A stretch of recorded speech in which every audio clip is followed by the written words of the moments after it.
pressure to perform. In the Middle Ages, either partner in a marriage was entitled to coitus with their partners under any circumstances. It was called the marriage rite. This went both ways, and unless you were passionately in love with your partner and straight, this could be a nightmare. It was so sacred you could even get it on in a church and the priest would be like, yep, go for it.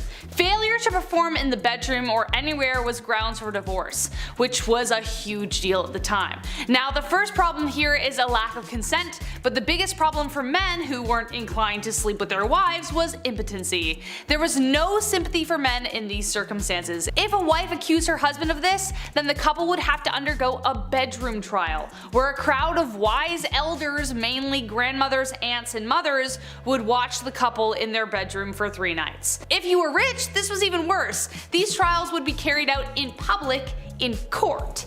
Yeah, that's right. The wife had to prove that the husband couldn't get it up in court. Now he could call on women of the night to prove his prowess, if he was so inclined, but if it was proven that he couldn't, then the couple would be divorced. But the bottom line, the main point of marriage was to have children, and if there weren't any, then this failure was placed heavily on the man. Number 9. Beastly justice. I figured I would put a lighthearted one on this list. This actually made me laugh while I was researching it. Beastly justice was when animals had to go to court. They were also put on trial, like a full trial. It's wild to look back at a night and the things they had to do for their kings and queens, but the fact that they also had to get up early and attend these courts, royal courts, where a wild animal was taking the stand. And it actually happened in history. This would happen after an animal runs through town. It would attack people, being confused and all, as most animals are, but the townsfolk would actually believe that the devil was involved in this animal's scheme. Like these animals worked for Big Red himself. In 1457, villagers in France had to deal with 6 pigs who ran wild and attacked locals. They did a lot of damage, so instead of just putting the animals down or setting them free, away from your town, they took them to a real trial. There was a judge, a couple prosecutors, 8 witnesses, a defense attorney for the pigs, which I gotta say, we should do a list just on that person alone. What a weird job. These pigs were hung from a gallows tree. A knight had to formally hang pigs after a trial was concluded. The 1400s were a wild time. Your Honor, due to my client being a pig, Number 8. A tanner. Even for a medieval peasant who never washed or cleaned themselves and literally lived in filth, this was a dirty job. Women were more commonly found in household chores or as milkmaids, barmaids, weavers, artisans, and tenant farmers. This job may have fallen mostly to men, and it was a rough one, I'll tell you. Men would rather go to war than do this job. You had to get skins from a butcher, along with the grime that covered it, which was mostly manure and blood. Then you had to trim the skins and get rid of all the hair. To do this, they had to let the hair follicles rot by sprinkling it with urine or soak it in a wood, ash, and lime solution. Can you tell which one was cheaper? Then they'd scrape off the hair and any skin before washing it again in pigeon droppings or dog poo to remove the lime and make it softer and more flexible. Or the craftsman might use fermented barley or rye with stale beer or urine, again, as an additive. This could take up to 3 months. 3 months plus longer, as there was more rinsing and stretching until it could be used. Leather was a crucial resource, so though dirty, it was a really necessary job, but oh my god. No thank you. Number 7. Being a knight. Being a knight, obviously it sounds cool. They have the sword, they have the horse, the flowing hair, they're saving the damsel in distress, all that jazz that you picture in your head. It actually sucked being a knight, a lot. First of all, chainmail. You know how heavy chainmail is alone? It's like 55 pounds, and that was underneath all of your armor. No way I could climb up on a horse wearing armor or chainmail. My knees would buckle. No thank you. Being a knight is something that starts when you're 7 years old as well. You would be given to a noble to learn for 7 years, and then at age 14, you would become a squire. A knight's intern, not an ideal job to have when you're 14, but okay. But if you stick it out for just 7 more years, then you become a knight. And then you can get your chest blown off jousting. Neat. All that time just to get rocked by another bigger dude on a bigger horse. No, just no for me. Number 6. Death by anything but mostly violence. Life in medieval times was considered basically brutal and short. If it wasn't the plague, it was a cold. If it wasn't disease, it was the weather. If it wasn't the weather, it was famine. If it wasn't famine, it was violence everywhere else. It was a damn miracle if you survived childhood. If you had to pick any other time in history to live, like you couldn't live in this one. Taylor asked me this earlier and I had a response, but it definitely wasn't this time. Literally block this time period from your mind. Between 1330 to 1479, men could expect to die 9 years sooner than their female counterparts. The reason was violence against men by other men. But the biggest factor that made especially men's lives so short was the violence, as I mentioned. Think about it. It was men who were often called to war with only their farming tools, or if they were proper soldiers they would have had more, but they were called off to do jobs that literally required them to kill or be killed. Homicide levels in medieval England were around 10 times higher than they are today. This isn't to say at all that women were excluded from this, they were mostly the victims of this violence, but there was a culture around men that expected them to take part in violence to the extreme. From drunken brawls, to duels, to playful sword fights gone wrong, torment, there was a lot going on. Male gangs were responsible for most of the mayhem as they were bolstered with the need to prove themselves. But also, if you were about to get mugged in an alleyway and somebody wanted to fight you, which was very likely because everyone was on edge, it was good to have backup. Number 5. Joan of Arc. Finally, a woman in the Middle Ages. Who'da thunk? Joan of Arc was considered and still is revered the heroine of France for her role in the Siege of Orleans during France's 100-year war with England. Joan of Arc, a peasant with faith on her side, had believed that God had chosen her to lead France in victory against England and had spoken to her since she was young. At only age 17, she had stolen men's armors, a white horse, and like a Valkyrie riding into battle, she had convinced an entire army that she was appointed by God to win. And then did! That's the most badass thing I've ever heard in my entire life. After such a miraculous victory, her reputation spread among France, and upon her capture and death at 19, the Maid of Orleans herself would forever live on as one of the greatest saints and symbols of the country of France. Number 4. Henry V. Another war? All these people do is kill each other. Does anyone fish? Or golf? No one, huh? Just swords and heads, swords and heads. A history itself. This time, England beats France. King Henry V, Prince Hal himself, leans into his kingly duties, demolishing France in what Shakespeare would delve into years to come. The Battle of Agincourt is one of England's most celebrated victories and was one of the most important triumphs in the 100 Years' War. Then should the warlike Harry, like himself, assume the port of Mars, and at his heels, leashed in like hounds, should famine, sword, and fire crouch for employment. Henry V, prologue. Good stuff. How come these guys didn't just like rap battle or play soccer or something? Like, an arrow right through the chest is way worse than a red card, just saying. Hey, speaking of soccer. Number 3, mob football. I'm not talking about the mafia. Put 1,000 on Brady, would you? I'm talking about mob football, also known as folk football. It's just like our modern day soccer. Town versus town. Except it has an unlimited amount of players. And there's only 2 rules to the game. Get the inflated pig's bladder over the opposing team's lines on the other side of town, and no murdering. I mean, I guess this is closer to rugby? Yeah, this is literally just rugby. This game was played competitively and eventually outlawed at Oxford University in 1555. Just a guy named Jeeves in a polo. Oh yeah, I play mob football at Oxford. Yeah, I'm also in a frat. This game got so out of hand it was banned numerous times in England. There is great noise in the city caused by hustling over large balls from which many evils may arise which God forbid. We command and forbid on behalf of the king, on pain of imprisonment, such game to be used in the city of the future. Thankfully this game has calmed down over the years and now has become the most popular played and watched game across the world. Go Liverpool! Number 2, the printing press. The printing press is a machine that was designed for the mass printing of text, mostly in form of books and newspapers. With an unknown date of origin, first invented in China, this machine, designed in the 15th century by Johannes Gutenberg, was a revolutionary new form of writing which would only change the direction of history with the mass production of uniform text. Long story short, people didn't have to get the world's worst wrist cramp writing Hamlet over and over again. To be, or not to be, 86 more folios?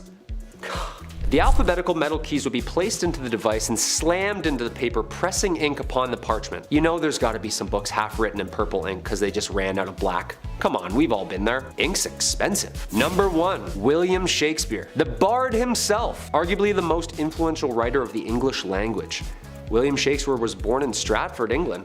One of the easiest ways we can look back into the dialogue and lifestyle used by the people living in the Middle Ages. This playwright documents the world in which he lives from 1564 to 1616. Due to Shakespeare's unbelievable talent for building and fabricating an array of diverse stories and characters via players, modern day is able to see the Middle Ages and the similarities and differences the people were experiencing. His plays are based in the environment that they were written in. He writes about diseases, he writes about monarchy, he writes about women's rights. Okay, so no one actually got turned into a donkey by some fairies in the woods, but some of those wars actually did happen, and some of those kings and queens were really twisted. How this man created so many brilliant works and stories, all part of the mystery. What do you think? Genius?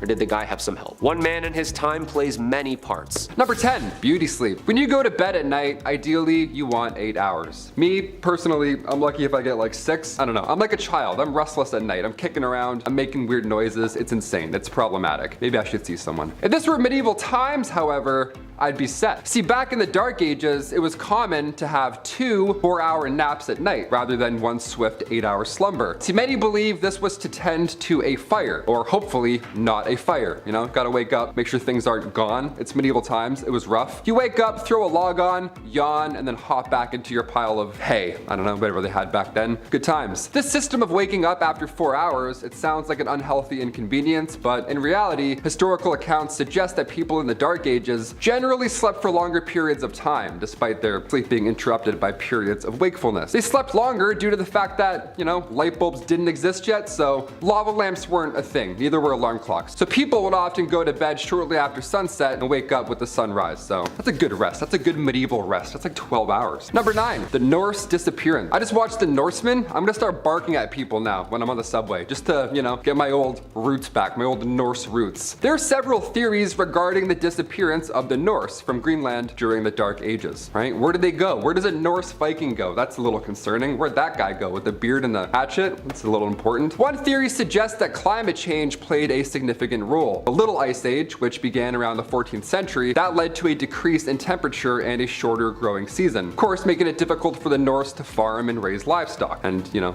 have that big mighty beard and eat good. This could have resulted in a decline in food production, leading to famine and ultimately the collapse of Norse settlement. Another theory suggests that the North were the North of the North. Another theory suggests that the Norse were unable to adapt to the harsh conditions of Greenland. The Norse were used to living in more temperate climates, and the extreme conditions of Greenland could have been too difficult for them to endure. They were a little too hot for comfort. Finally, there's a theory that the Norse were driven out by the Inuit, who had been migrating into Greenland around the same time as the North. So a little bit of a beef happened there, a little West Side Story with Vikings, if I may. The Inuit were skilled hunters and fishers, and their presence could have put pressure on the North settlement, ergo war. But it's likely that the combination of these factors contributed to the disappearance of the North altogether, so exact reason, that's still a mystery. I vote the Inuit though. There's probably some beef. There's probably some settlement beef. Number 8, Green Children of Woolpit. Now this is a medieval story that tells the tale of 2 children who randomly appeared in the village of Woolpit in England, but they showed up with green skin and they spoke an unknown language. So aliens confirmed, for sure aliens. I wouldn't even open that door. The children were taken in by a nice local landowner, and although they were initially very distressed and refused to eat any human foods, they eventually adapted to their new surroundings. Again, green children, didn't speak English, aliens.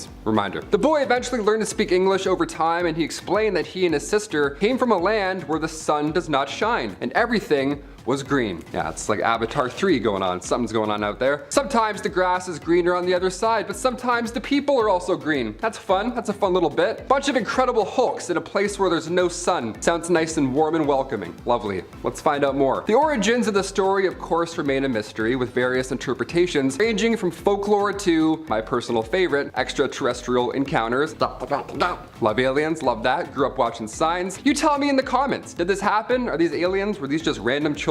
Is this all bullshit? Who knows? Number 7, Shroud of Turin. The origins of the Shroud of Turin, a piece of cloth that bears the image of one Jesus Christ, a crucified man, shrouded in mystery it seems. According to tradition, the shroud was used to wrap the body of, again, one Jesus Christ after his crucifixion, and many Christians believe this right here to be the burial cloth of Christ. I pointed like I actually have it here. I don't have it here. I wish I did. That would be great. We get a lot of likes, but no, it's over there. However, its authenticity is the subject of ongoing debate, of course, because I mean, who really knows? The shroud first appeared in historical records in the 14th century, and it's been housed in Turin, Italy, since the late 16th century. Again, that's a pretty mighty piece of cloth right there. Next national treasure. Nicolas Cage has to grab that and put it in his pocket like a cowboy. Number 6, John Cabot's fate. John Cabot, he was an Italian explorer who sailed under the English flag, and he's known for his voyages to North America in the late 15th century. His final voyage in 1497, this was intended to establish English trade and settlements in the New World. But Cabot, he set out with a small fleet of ships from Bristol, England, and he sailed along the eastern coast of North America. However, something happened. He encountered difficulties, I guess one could say, including rough weather and a mutiny among his crew, which is much worse than a storm, I would say. And his fate remains unknown to this day. That rhymed, Dr. Seuss, love it. Some historians believe that Cabot may have perished at sea, while others speculate that he may have made it back to England and then died there. So, how did he go? Was he eaten? Who knows? Who really knows? In 5th place, we've got bad bread. In today's modern age, if bread starts looking funky, we tend to just, eat around it or toss it, but people didn't always have that awareness. Ergot is a fungus blight that forms hallucinogenic drugs in bread. Its victims can appear bewitched when they're actually just higher than a kite. It thrives in a cold winter followed by a wet spring. The victims of this might suffer from paranoia and hallucinations, twitches and spasms, cardiovascular trouble, and stillborn births. Now, this also seriously weakens the immune system. Human poisoning due to the consumption of rye bread made from ergot-infected grain was common in Europe in the Dark Ages. The first mention of a plague of gangrenous ergotism in Europe comes from Germany in 857, and following this, France and Scandinavia experienced similar outbreaks. England is noticeably absent from the historical regions affected by this, as its main source of food was wheat, which is resistant to the fungi. In 944, a massive outbreak of ergotism caused 40,000 deaths in the regions of Aquitaine, Limousin, Périgord, and Angoumoise in France. Ergotism is actually believed to have played a large role in witch hunts, since the symptoms of this poisoning and the signs of bewitchment are almost identical. Witch hunts hardly occurred where people didn't eat rye. Just saying. In 4th place, we have the younglings of Woolpit. Those no words have thwarted my vocabulary again. How'd you guess? The legend of the green younglings has been told time and time again, and I'm surprised today's research was the first I've learned about them. A brother and sister duo were found near... take a guess. Yep, the village of Woolpit in the 12th century. Dang, y'all are good at these guessing games. They spoke in an unknown language and looked relatively normal, minus the green color of their skin. After being rescued, they refused to consume anything for several days until presented with raw broad beans, and eventually learned to eat other foods. Shortly after being baptized, the brother passed away. Okay, slightly suspicious, but the gal adjusted to her new life, and was considered very wanton and impudent. Simply put, in modern English, she had a mind of her own and refused to be docile. Atta girl! After she learned to speak English, the girl explained that she and her brother had come from a land where the sun never shined, everything was green, and the light was like twilight. I'm guessing they were living in some sort of forested environment, but maybe they were aliens? Hey look, with all the research I do on alien life, you cannot blame a gal for jumping to that conclusion. In 3rd place, we have divorce by combat. Yep, people could get divorced, but it was a heck of a process. Divorce by combat appears to have been a form of trial by combat, which was when accusations were dealt with between two parties where there were no witnesses or a confession. Whoever won the duel was deemed to be right. The rules for divorce by combat as we know it come from Hans Thalhofer's Fechtbuch, which was written in 1467 and are as follows. The man would be placed in a waist-height 1 meter deep hole with one hand tied behind his back, while the woman was allowed to move freely. Both parties wore practical clothes, which was described as a one-piece bodysuit with stirrup legs. The woman was armed with 3 rocks, each wrapped in a length of cloth to form a kind of swinging club. The man was given 3 normal clubs that matched the length of the woman's cloth to ensure that their ranges were equal. The man was not allowed to leave that hole, by the way. To further limit him, if he touched the edge of his hole with either his hand or his arm, he had to surrender one of his clubs. If the woman attacked him while he was surrendering his club, she in turn forfeited one of her rocks. Yes, the rules placed the man at a clear disadvantage, but it's important to remember that it is unlikely that the woman had any kind of combat training. Furthermore, in any kind of physical contest, it is likely that the male would have an advantage in size and strength. For that time period, not modern day. I watched WWE, women can beat up men. So the handicaps placed upon the man were to try and make the fight as fair as possible. That's honestly pretty dang impressive for the time period. The conditions for victory are unclear. Some historians believed it was unlikely that fights were to the death. Instead, it was probably down to the judges to decide when one of the fighters had been incapacitated. Since both parties were hitting each other with big blunt objects, it seems likely that many trials ended with one party being knocked unconscious. Thankfully, divorces are mostly, a lot less lethal today. Look, I said mostly. In second place, we have methods of obtaining information. Nowadays, if one is in court and receives a sentence of any kind, it's usually, being detained to a prison or institution, charged a financial amount, or community service. But courts weren't always humane. Heck, this could probably make like a decent top 10 on its own, but I'll try to condense it today. As the Anglo-Saxon Chronicle for 1139 put it, courts hanged them by their thumbs, or by the head, and hung fires on their feet. They put knotted strings about their heads and writhed them so that it went to the brain. Sometimes they put in a chest that was short and narrow and shallow, and put sharp stones therein, and pressed the man therein. I neither can nor may tell all the wounds or all the tortures which they inflicted on the wretched men in this land. Pressure devices from that time period can be classified in many ways, but I've managed to narrow it down somewhat. If they leave a mark or not, if they draw bodily fluid or not, physical versus psychological anguish, and if it was used to extract information or as an additional punishment to prolong death.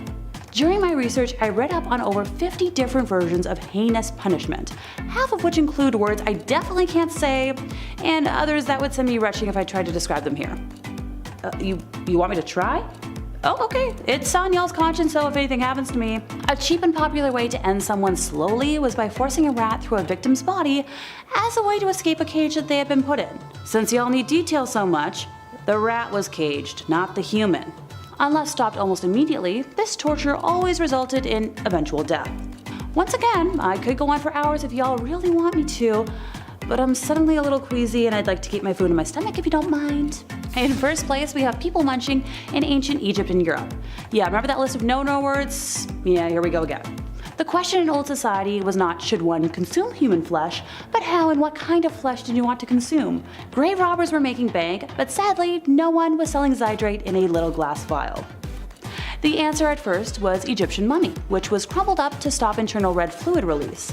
Skull was one common ingredient, taken in powdered form to cure head ailments. One popular drink to cure apoplexy mixed powdered human skull and chocolate, while the most coveted remedy mixed skull with alcohol. Even the toupee of moss that grew over a buried skull, called usnea, became a prized additive, its powder believed to cure nosebleeds and possibly epilepsy. Human fat was used to treat the outside of the body. Red human fluid was procured as fresh as possible, while it was still thought to contain the vitality of the body. One physician even recommended drinking it fresh from a living donor. No, he was not accused of being a vampire. Shocking, I know. The poor, who couldn't always afford the processed compound sold in apothecaries, could gain the benefits by standing at executions, paying a small amount for a cup of the still warm life source of the condemned. Thanks.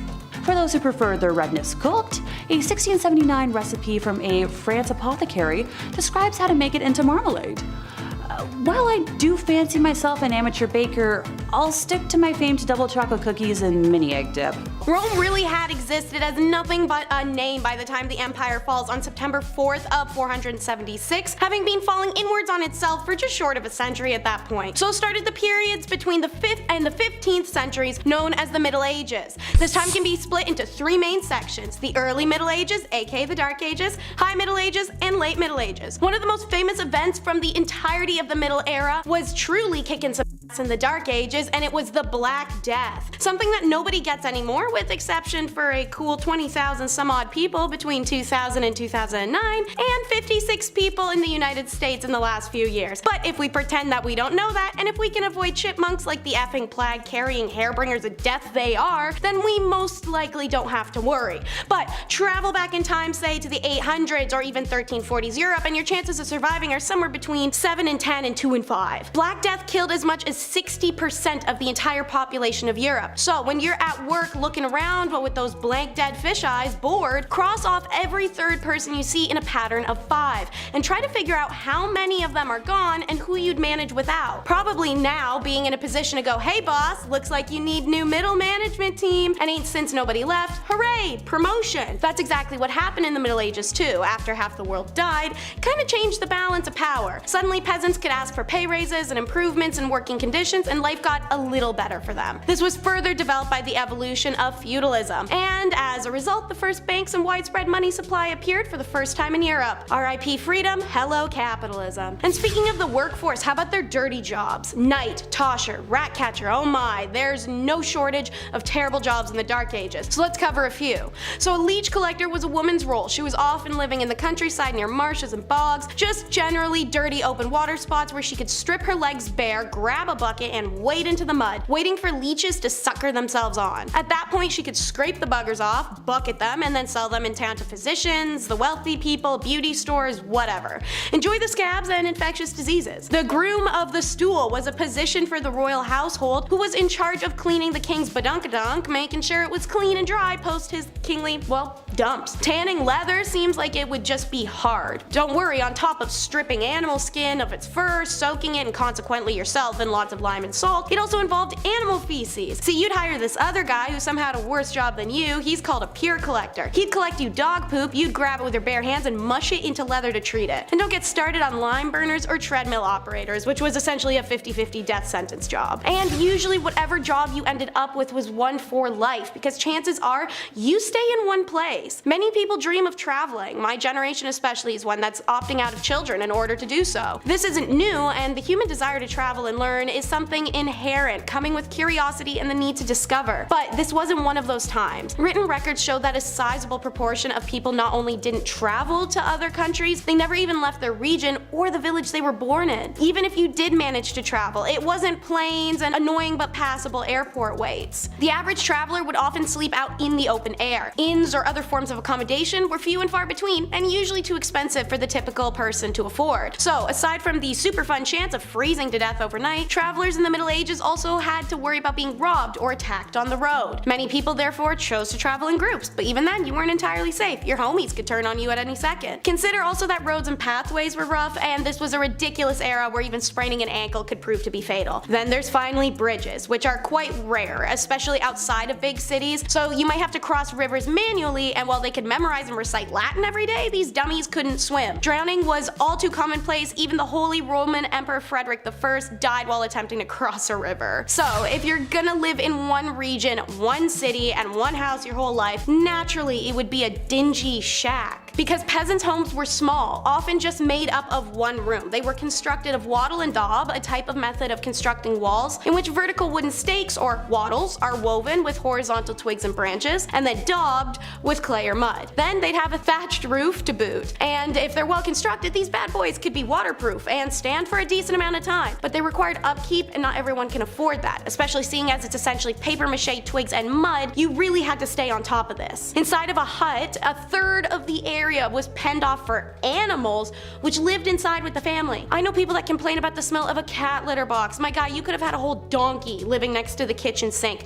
Chickens, cows, pigs. Then, to really complement the mildew smell of rotting roof and the stink of sweat and feces covered animals, a fire burned in the hearth in the center of the hut so that the air was permanently eye-wateringly smoky. Furniture was maybe a couple stools, a trunk and bedding, and a few cooking pots. Beds were a thing, but they weren't very great. And don't forget a couple of dirty chamber pots kicking around the room. We may have discovered a new homing style, you guys. We could call it medieval open conceptualism with minimalism aesthetic. And when it's time to get your kid out of the house, you hook them up with an apprenticeship. The freaky Greekies weren't the only ones tossing their kids at other adults saying, here, take this and raise it. However, unlike the Greek apprenticeship, which came with some strings attached, as explained in the recent Top 10 Reasons Why Living in Ancient Greece Was Impossible video, the Dark Age apprenticeship was truly and solely about work. But nobody said it was is good or fair work. From the midpoint of the Middle Ages onward, master craftsmen were permitted to employ youngsters for free so long as they provided them with food, lodging, and formal training in their specific craft, which would undoubtedly elevate their status in this society. But getting through an apprenticeship was hard as hell. First, nobody said the food had to be quality, so rations often sucked and apprentices could effectively starve. But then there was the fact you could just get beat up by your master at any time,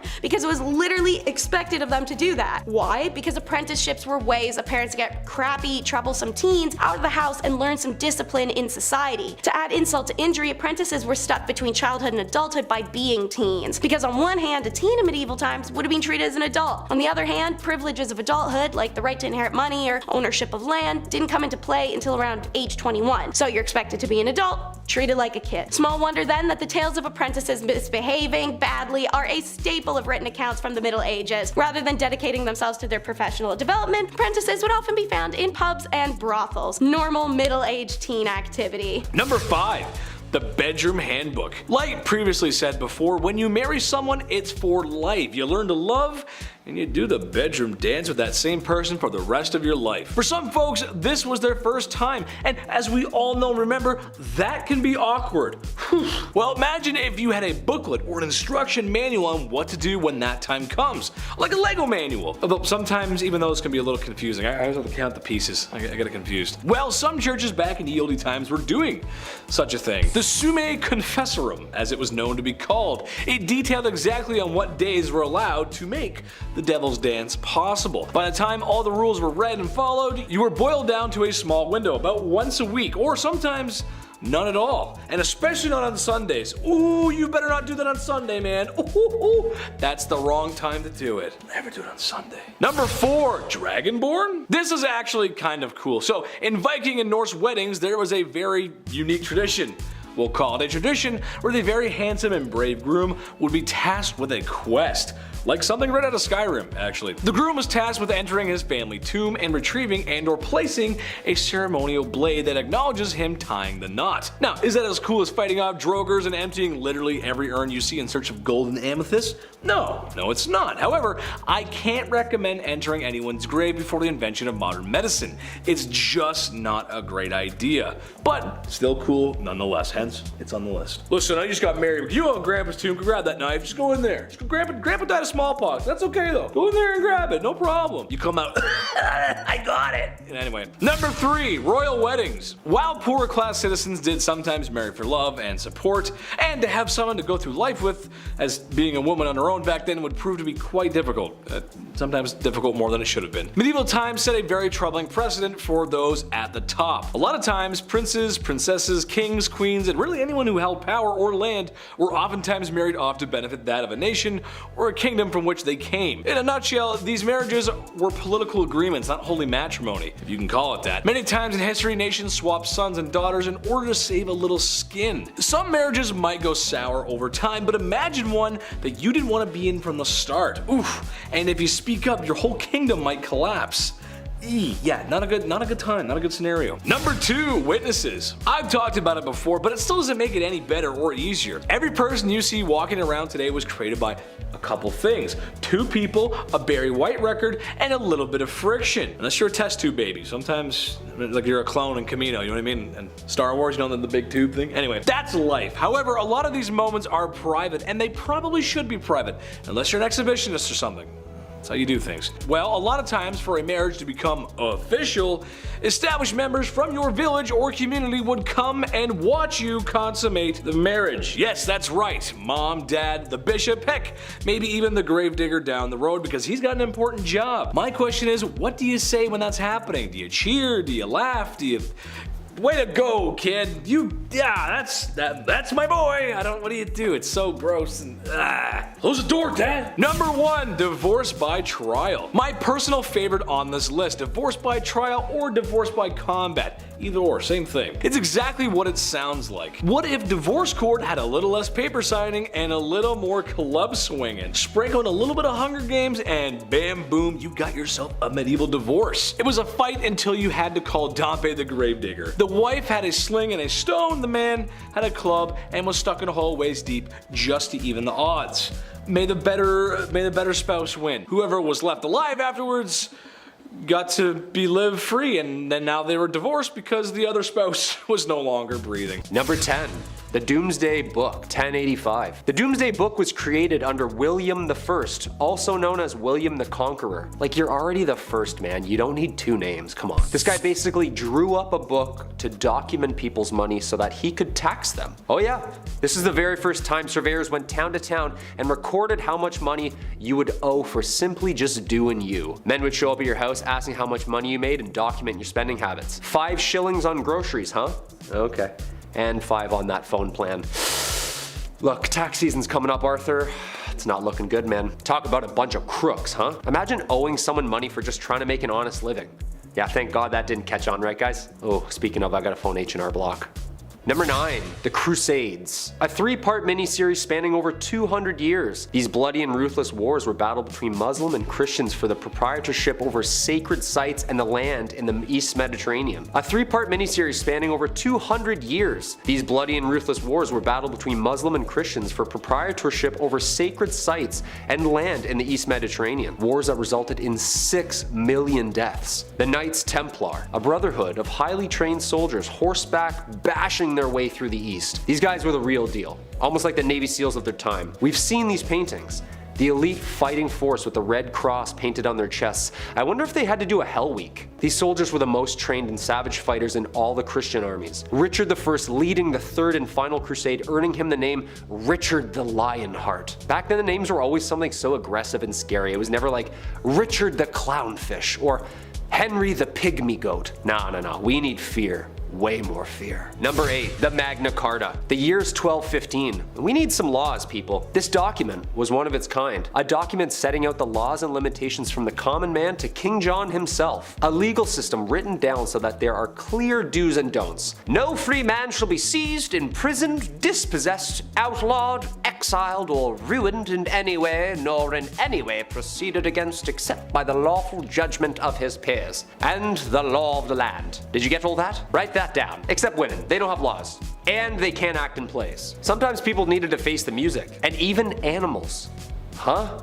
That's right, animals. Being tried in a court. A lively and popular event trying any law-breaking animal from goats to pigs to even chickens. Ladies and gentlemen of the court, did you, Mr. Feathersworth, peck the floor, yes or no? Objection, Your Honor, leading the witness. My brain can't fathom this, guys. Number 7. The Battle of Bannockburn. This infamous battle between Scotland and England was one of the most important battles of the Middle Ages. The end of the bloody war for independence. Basically, Scotland was like, yeah, we're gonna go over here and roll our R's. The gruesome wooden wars were caused by the English invading Scotland in 1296. A leader slowly rising the ranks, William Wallace, the guardian of the King of Scotland himself, holds off the English forces and is knighted a hero to Scotland. Unfortunately, like every hero back then, he was also hated. He was captured, hanged, drawn, and quartered. Like, why do you have to do all that after he dies? Like, he's dead.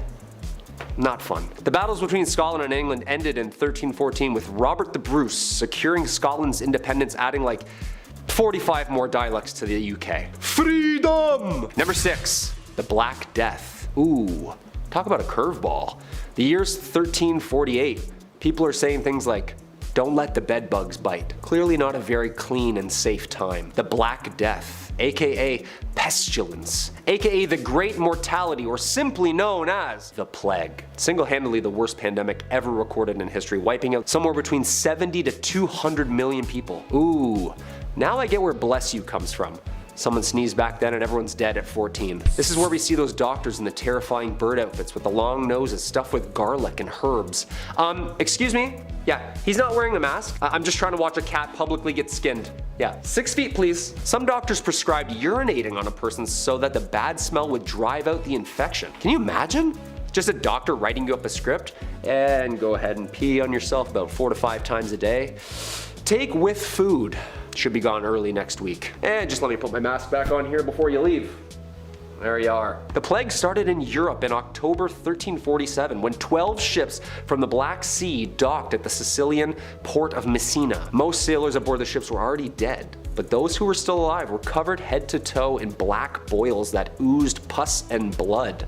Ugh. Sometimes the Black Death included fever, chills, vomiting, diarrhea, temporary loss in motor skills, and then of course, death. And remember, when meeting a beloved, dress to impress, but not so much that you cause a scandal. Remember, sumptuary laws exist. It'd be pretty embarrassing to be arrested and sentenced on your first date with someone. It was advised that medieval women getting ready for a date should wear their tallest steeple hat and their best dress, and top it off with their finest linen wimple. This helped to elongate the neck. A long neck on a woman was considered beautiful. So was a bunch of other weird stuff that we'll get to in a second. Meanwhile, men should always remember on a date to wear their best gown and hose, which are pantyhose. But as said, don't dress too posh. The sumptuary laws of medieval England, such as the statute concerning diet and apparel of 1363, tried to ensure that citizens did not dress or consume above their social status. These rules included what kind of fur trims could be worn and by whom, colors, hats, patterns, shoes, and all the whole shebang. Check out our video Top 10 Unusual Medieval Laws You Never Knew Existed to learn more about sumptuary laws and laws of fashion. The rules of etiquette will most definitely help you avoid scandal when invited over to the family home of your potential lover, and they were genuinely as follows. 1. Keep your hands clean. Don't stroke the dog or the cat. Be sure to wipe your fingers on the tablecloth instead of licking them. 2. Bones are not to be gnawed, and don't pick your teeth with the sharp irons. 3. Don't eat with a fork. Forks were used to prepare food, but most medieval Europeans thought forks were an odd thing to eat with. 4. Don't eat with a knife either. Many people carried the knives on them on their belt to carve up the food before eating, but don't eat with it. 5. Okay, if it's a liquid, use a spoon. People tended to eat with their hands for everything else. 6. Don't sit too close to the salt cellar. Salt was expensive and associated with prestige, so it's a good dating tip at a big dinner to see who sat closest to the salt cellar. And 7. You can burp, but look up at the ceiling as you do so. And 8. Remember, you must not urinate at the host's premises unless you're staying overnight and it's before bed. Obviously, some of these things like wiping your hands on a tablecloth, eating without a knife, or holding your pee until it's time to go are pretty unusual to us now.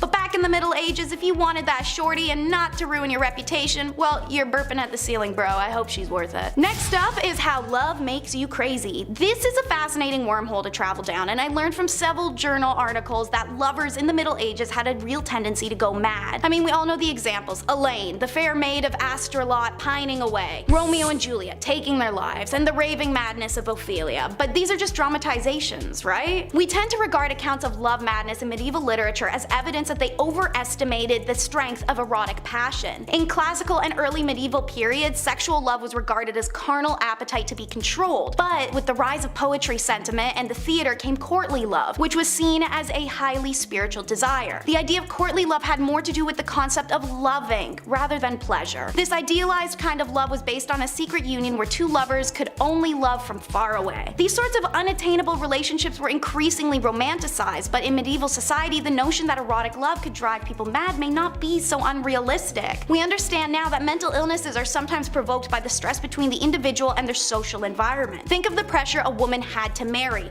Her whole life is purely based on existing for marriage and childbirth. The headspace created would be incredibly vulnerable to valuing all self-worth off of said marriage. If she had no suitors or faces rejection and begins to start aging out of normal marrying age, these could be detrimental to her mind. Mental illness existed in the past. This level of self-worth being carried by societal pressure that also will punish a woman for her sexuality or existence of it should it be perceived as sinful or unwomanly is unbelievably stressful. So yeah, women primarily would literally be driven insane by marriage and their value being tied up in it. But it's okay to be crazy as long as you're hot. So let's follow these medieval beauty tips. These are actually documented tips I rounded up, so let's run through the list. First, pluck your eyebrows and move your hairline back. A high forehead was considered attractive. One hair removal recipe was a vinegar mixture with ant eggs and ivy. Yum. Second, cancel all your Mediterranean trips. You need to whiten your face. Paleness was considered beautiful, and to achieve this, some women would apply mixtures to their skin such as white lead powder mixed with sheep's fat. Weird. Third, while you're at it, hide those birthmarks and moles with homemade concealer. These blemishes were sometimes associated with witches in the Middle Ages. You may know this from our top 10 unspeakable things women went through in the Dark Ages video. One popular concoction was a face mask of bull's or hare's blood. Fourth, brunette is boring. Go blonde with organic hair dye. Flaxen hair for women was considered the most beautiful. Women who were not blonde could try a hair dye made from stale sheep's urine and saffron. If word of mouth wasn't enough to get these beauty tips to you, rest assured sure, Daniel of Beccles wrote a popular 13th century etiquette book. Regarding appearance, he said a man's hair should be neatly styled, with a beard that was neither long nor shaggy, and nails should be attractive, and teeth should be kept clean. How do you keep your teeth clean? One recipe for teeth cleaning in the Middle Ages was to mix sage leaves with salt, roll into balls, bake them into a powder, and then rub them on the teeth. Sage advice indeed. And if you do not want to be a scandalous unmarried spinster, you better listen to it. And last but not least, don't forget to bring the hemlock. Whether you're two dirty knaves trying to get down lawlessly, or a married couple who didn't want kids, hemlock was your best friend. So yes, while the medieval church made it clear that sex outside, and for some clerics inside, of marriage was sinful, the literary and documentary evidence suggests that these medieval Brits were still finding ways to be as randy as rabbits without an illegitimacy scandal. It was hemlock, a recommendation made by 13th century author Peter of Spain in his book Treasure of the Poor. Peter wrote men should rub boiled paste of hemlock on their boys before intercourse. Seeing as hemlock is poisonous, this was ballsy. Obviously, they were open to whatever suggestions they could get. When Persian physician Abba BMZ Razia works was translated, Europeans gobbled up his suggestions, which was applying cedar oil onto the nether regions before intercourse for a man or after for the woman. He also said that if the woman jumps backwards after intercourse, the stuff will fall out. Seeing intercourse before marriage itself was illegal and knavery was perceived the way it was, I'm sure I don't need to explain the scandal in this one. Kicking off our list in 10th place, we have a very weird dish. Thanks to a lexicon of interweb no-no words, I can't say the explicit name, so you'll have to pay very close attention to what I'm spelling out. As far back as history can go, food has been used for sustenance and entertainment. For many of us, we can't be content with the exact same thing every day. We'd grow sick of it, or even run out of a certain thing, making that unrealistic. Heck, we wouldn't have a cookbook industry if people didn't constantly want to change up their meals. Now, back in the Dark Ages, people had to get creative with what they had, since importing and exporting goods from other countries was nowhere near what it is today. Coming up with a delicacy they called helmeted, naughty name for rooster that is also used for a phallus? Work with me here.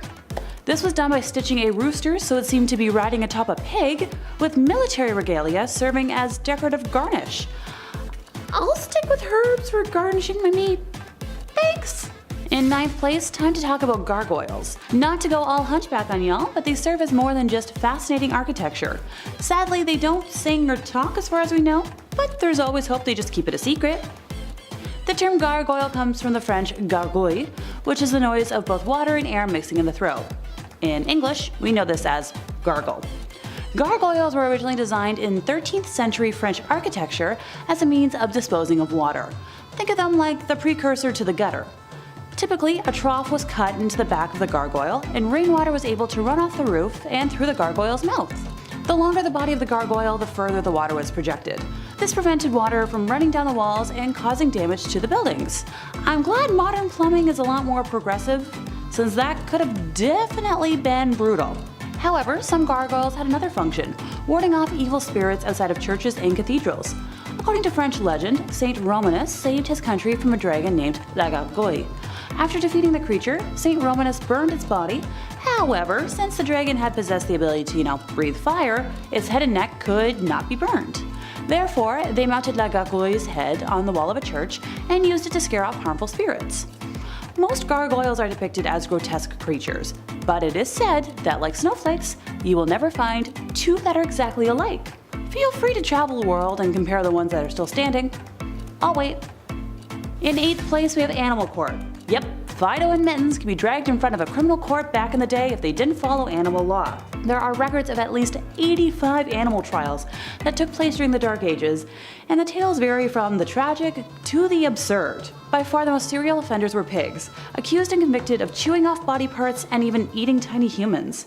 Most were found guilty and sentenced to the rope necklace or being burned at the stake. In 1386, a convicted pig was dressed in a waistcoat, gloves, drawers, and a human mask for its execution. It wasn't just pigs that felt the hand of the law, though. In 1474, a court found a rooster guilty of the unnatural crime of laying an egg. Unwanted rats often found themselves on the receiving end of a strongly worded letter asking them to leave the premises, and curiously enough, there was a trial of dolphins in Marseille in 1596. Okay. However, not all of the trials ended in brutality. One donkey, which found herself the victim of unwanted advances, was proclaimed innocent after a strong recommendation from a convent's prior, declaring her to be a virtuous and well-behaved animal. If anyone wants to hold court for modern dogs that chew up furniture, be my guest. Not much surprises me anymore. In 7th place, we have the origin of nursery rhymes. I thought this one was common knowledge, but after talking with colleagues and friends, enough people didn't know about just how dark nursery rhymes can be, so ergo, this entry. Alrighty, hands up, who has sung Ring Around the Rosie? If you forget, we shall sing it together. Trust me, I've got this thing memorized thanks to my work in children's entertainment, so here goes. Ring around the rosy, pocket full of posies, ashes, ashes, we all fall down. Now let's break this down, shall we? Yeah, I know, I should be tried for my puns. A ring around a rosy is a rash, which is the sign of a plague. A pocket full of posies is to ward off the smell, and ashes are from burning bodies. Sure, children's fun. I've sang a version that continued to add on to the lyrics, going, skipping and singing, having lots of fun, laughing, running underneath the sun. And while I commend the attempt to try and make it more cheerful, personally it just felt a lot more demented. Another dark one is the classic London Bridge is Falling Down. No, don't worry, I'm not gonna sing again. I know, it's bad. It's a traditional English nursery rhyme and singing game about the dilapidation of London Bridge and attempts to repair it back in the Dark Ages. It dates back to bridge-related rhymes and games of that time. A well-known hypothesis is that the song refers to the burying, perhaps alive, of bodies in the foundations of the bridge. This theory was based on the idea that a bridge would collapse unless the body of a human sacrifice was buried in its foundations, and that the watchman is actually the human sacrifice who will then watch over the bridge. Oh, that sounds too far-fetched? Bodies were found beneath London Bridge in 2007 while building work was being carried out for the London Dungeons tourist attraction. I rest my case. In 6th place, we have an uncommon plague. I know, no one wants to hear about a plague ever again after recent history, but I promise this one isn't your typical version. The dancing plague of 1518, or the dance epidemic of 1518, was a case of dancing mania that occurred in what is now known as France from July until September of that year. The outbreak began when a woman by the name of Frau Tochofefa began to dance fervently in a street for a week straight. Soon, 36 others joined in on the dancing chaos, with the plague claiming 400 victims by August. By early September, the outbreak began to subside, as the dancers were sent to a mountain shrine to pray for absolution. Guess we found where Footloose took inspiration. It is unsure just how many, but a small number of victims did pass from this epidemic, which is wild. Historical documents, including physicians' notes, cathedral sermons, local and religious chronicles, and even notes issued by the city council, are clear that the victims danced, but it is not known why. There are many theories behind the phenomenon, the most popular being stress-induced mass hysteria. Other theories include ergot, which I'll touch on in just a moment, and religious explanations. It would be interesting to see if this ever pops up again in modern times. Hey, look, sometimes a gal just wants a flash dance moment without judgment, okay?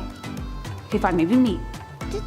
At number 5, kidney stones. Now, I can't say that I'm all that familiar with the way that kidney stones are treated these days, but I would assume that it is very different and not as terrifying as how they were treated back in the medieval age. After learning about this, I'm convinced that this could double as a form of torture. Basically, how it went down is a physician's assistant would be sitting on top of you while you had your legs strapped to your neck. And then as the assistant was holding you, the doctor would stick 2 of his fingies up your little booty hole, press his fist against your pubes until he felt a hard pellet indicating a stone. After the diagnosis, then it would be removed through the bladder using a sharp instrument. Now, I've never had a kidney stone, so I don't know how painful it is to have one, but for those who have experienced this, would you rather go through this medieval procedure or just tough it out until you pass the stone yourself? At number 4, butt stuff. Even back in the medieval age, they had treatments for hemorrhoids. This illness was often associated with Saint Fiacre, also referred to as the, quote, patron of hemorrhoids. A 7th century tale said that this monk cured his illness by sitting on a sacred rock for several hours, and so in the medieval age, some physicians believed that the same method could apply to other people's butts. Obviously, that didn't work, so some other superstitious physicians came up with an alternate and more nightmare-inducing way of getting rid of hemorrhoids. If you didn't want to sit on a sacred rock for an extended period of time, you could always get a red-hot iron tube put up your butt. Yeah, I don't think it gets any worse than that. At number 3, belladonna. Belladonna, deadly nightshade, whatever you want to call it, doesn't make it any less poisonous. This plant is one of the most toxic plants around, but that doesn't mean that people haven't tried to use it in their personal use. Normally, we want to stay away from toxic things like chemicals and X's, but back in the days of old, people said full send and used belladonna as eye drops. Yeah, that's right. Even though this is literally poisonous, they thought, let's put it in our eyeballs. The organs that we use to see, because that's a bright idea, right? Many people, mostly women, used eye drops made out of deadly nightshade because it changed the size of their pupils to make them look more starry-eyed, and that was seen as a beauty trend. In moderation, these eye drops wouldn't really cause too much damage, but prolonged use of the poison could see some serious health concerns like stiff muscles, short-term memory loss, confusion, disorientation, and in some cases death, because it could literally paralyze your heart. And if you're thinking, man, I'm so glad we don't do that anymore, then think again, baby, because if you've ever been to the optometrist and you've had your pupils dilated, guess what they use? That's right, belladonna. It's not harmful to put just a couple drops in your eyes and not to do it again for a while, but if you get your hands on it and start using it too much and in high dosage, then you're in for some trouble. At number 2, trepanation. Trepanation is the process of drilling or scraping a hole into the human skull. Yeah, I know, that doesn't really sound like fun in the slightest, but back in the olden days, people did it, and it was a relatively common body modification for some reason. This practice was done in all sorts of cultures throughout different periods of time. During the medieval ages into the Renaissance, trepanation was used to treat epilepsy and mental disorders. This practice also dates as far back as the Paleolithic period.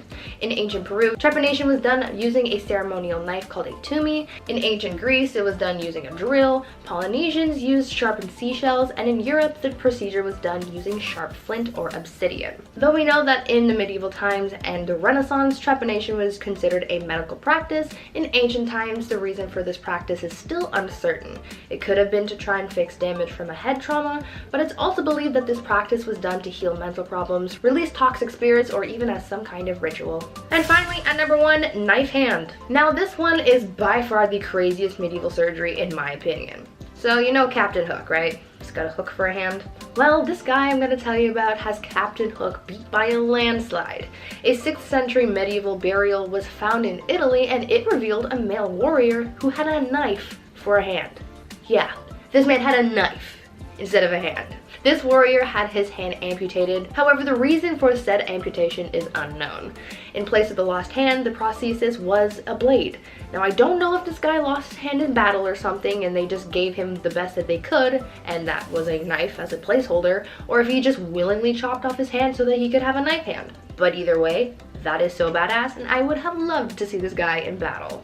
Number 10, divorce. Today, divorces can go either which way. Way 1, it's a brutal, awful experience for everyone around you. Words are exchanged, properties fought over, and by the end, 2 lawyers are a couple grand richer, and now the kids get to say dad's house and mom's house. Wow, sounds awful. Or it can be a more pleasant experience where both parties mutually agree it's no longer working out, and they do their best to have a peaceful separation on everyone's behalf. That's nice, and it does happen sometimes. Well, medieval marriage and divorce looked a lot different. Who would have thought? 800 years ago, who would have thought? The main part of divorce really was just being the annulment of the marriage, assuming it was allowed. Rules changed depending on when and where it was. Whereas today, like my long-winded joke at the top of this segment, there's much to consider in a divorce, especially the estate. That's probably the main thing is the stuff. It's all about the stuff. The marriage itself is the least of people's worries today. But back then, it was just about just not being married anymore. I want the bricks in the house. Like, what are you gonna, in medieval times, what are you gonna fight over? Like, I want the cows is mine. Number 9, off with the head. Another way to solve the issue of divorce and marriage was to get rid of your spouse. The same way Polly Walnuts got rid of Mikey Palmis. Gabish? You know what I'm saying? Most famously, King Henry VIII dispatched a few of his wives as the church really gave him no other way out of the marriages he found himself in. So, you know, off with the head. However, I think it's important to note that King Henry wasn't the only bloated throne sitter to have his wives dealt with soprano style. Things weren't exactly fair for women back then, or at all. Least of all, the law. It didn't have everyone's best interest and justice in mind, especially women, so there was a good chance that if the king didn't like you, you were gone. happened all over. Number 8, adultery. There you were, standing like a wallflower at your town's clubhouse. Ours was called the Lions Club, you know what I'm talking about, small towns. Wearing a little old thing your sister lent you. Cowboy boots clatter as the music gets quieter. Then a handsome young man wearing jeans all over took you by the hand. Oh, romantic. You've been together ever since. I'm sure I literally just nailed that for some people. That's pretty much how they're married now. Except now he's not as charming. Now he's got a beer gut and he farts in his sleep.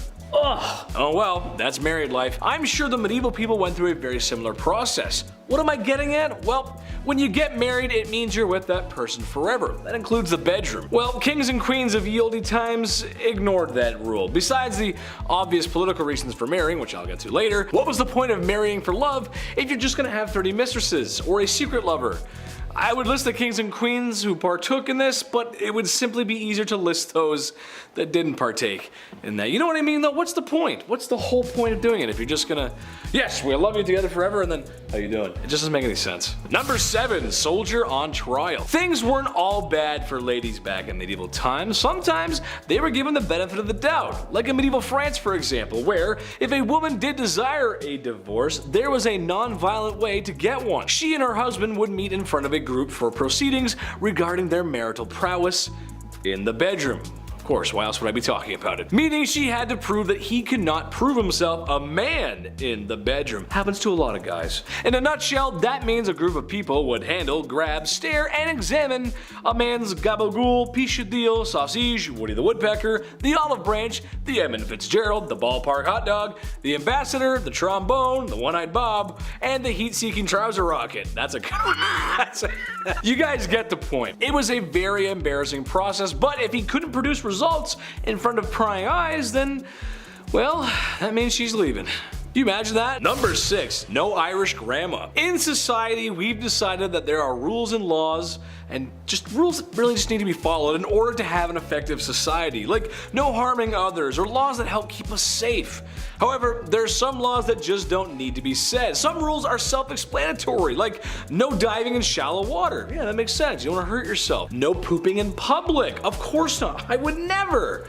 I promise. And you can't marry your nan. That's right, you can't marry your nan. Yes, that's right. A law from medieval Ireland hits us with a marriage law stating that no man shall marry the wife of his granddad. You see, that's when you didn't have to tell us. We knew that. I knew that. Everybody knew that. Marriage laws were changing at the time because of English rule, and a lot of other laws were changing too, but the close family nature of their marriages, well, things get a little confusing. It was just about the time. I'm not allowed to say incest, I don't think, but it was incest. That's what it was. So they were changing laws, but it was kind of gross. Ugh.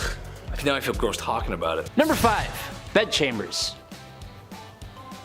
Do I need to say more? Actually, yes. See, while the bedchamber was the place where the deed was done, those lucky servants that were allowed to actually stay in this room with their lords and ladies often slept on the floor, wrapped in blankets and soaking up the heat of the fireplace. The castle itself usually had a cold dampness about it, which sounds lovely. So there were often tapestries hanging on the walls to counteract this. The servants on the floor thing makes me think of when you had like sleepovers and you had to tiptoe through all your friends sleeping on the ground to leave the room. Number 4, gatehouses. Now for a place with the least amount of holes. Actually, it probably had the most. The gatehouse was probably the most fortified structure in the castle. The holes we have here were for the sole purpose of hurling or shooting projectiles. Some were for traps and obstacles. The gatehouse was a house for the main weak spot of the castle, the front gate.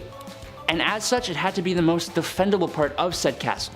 It was also usually the most lavish and ornate part of the castle.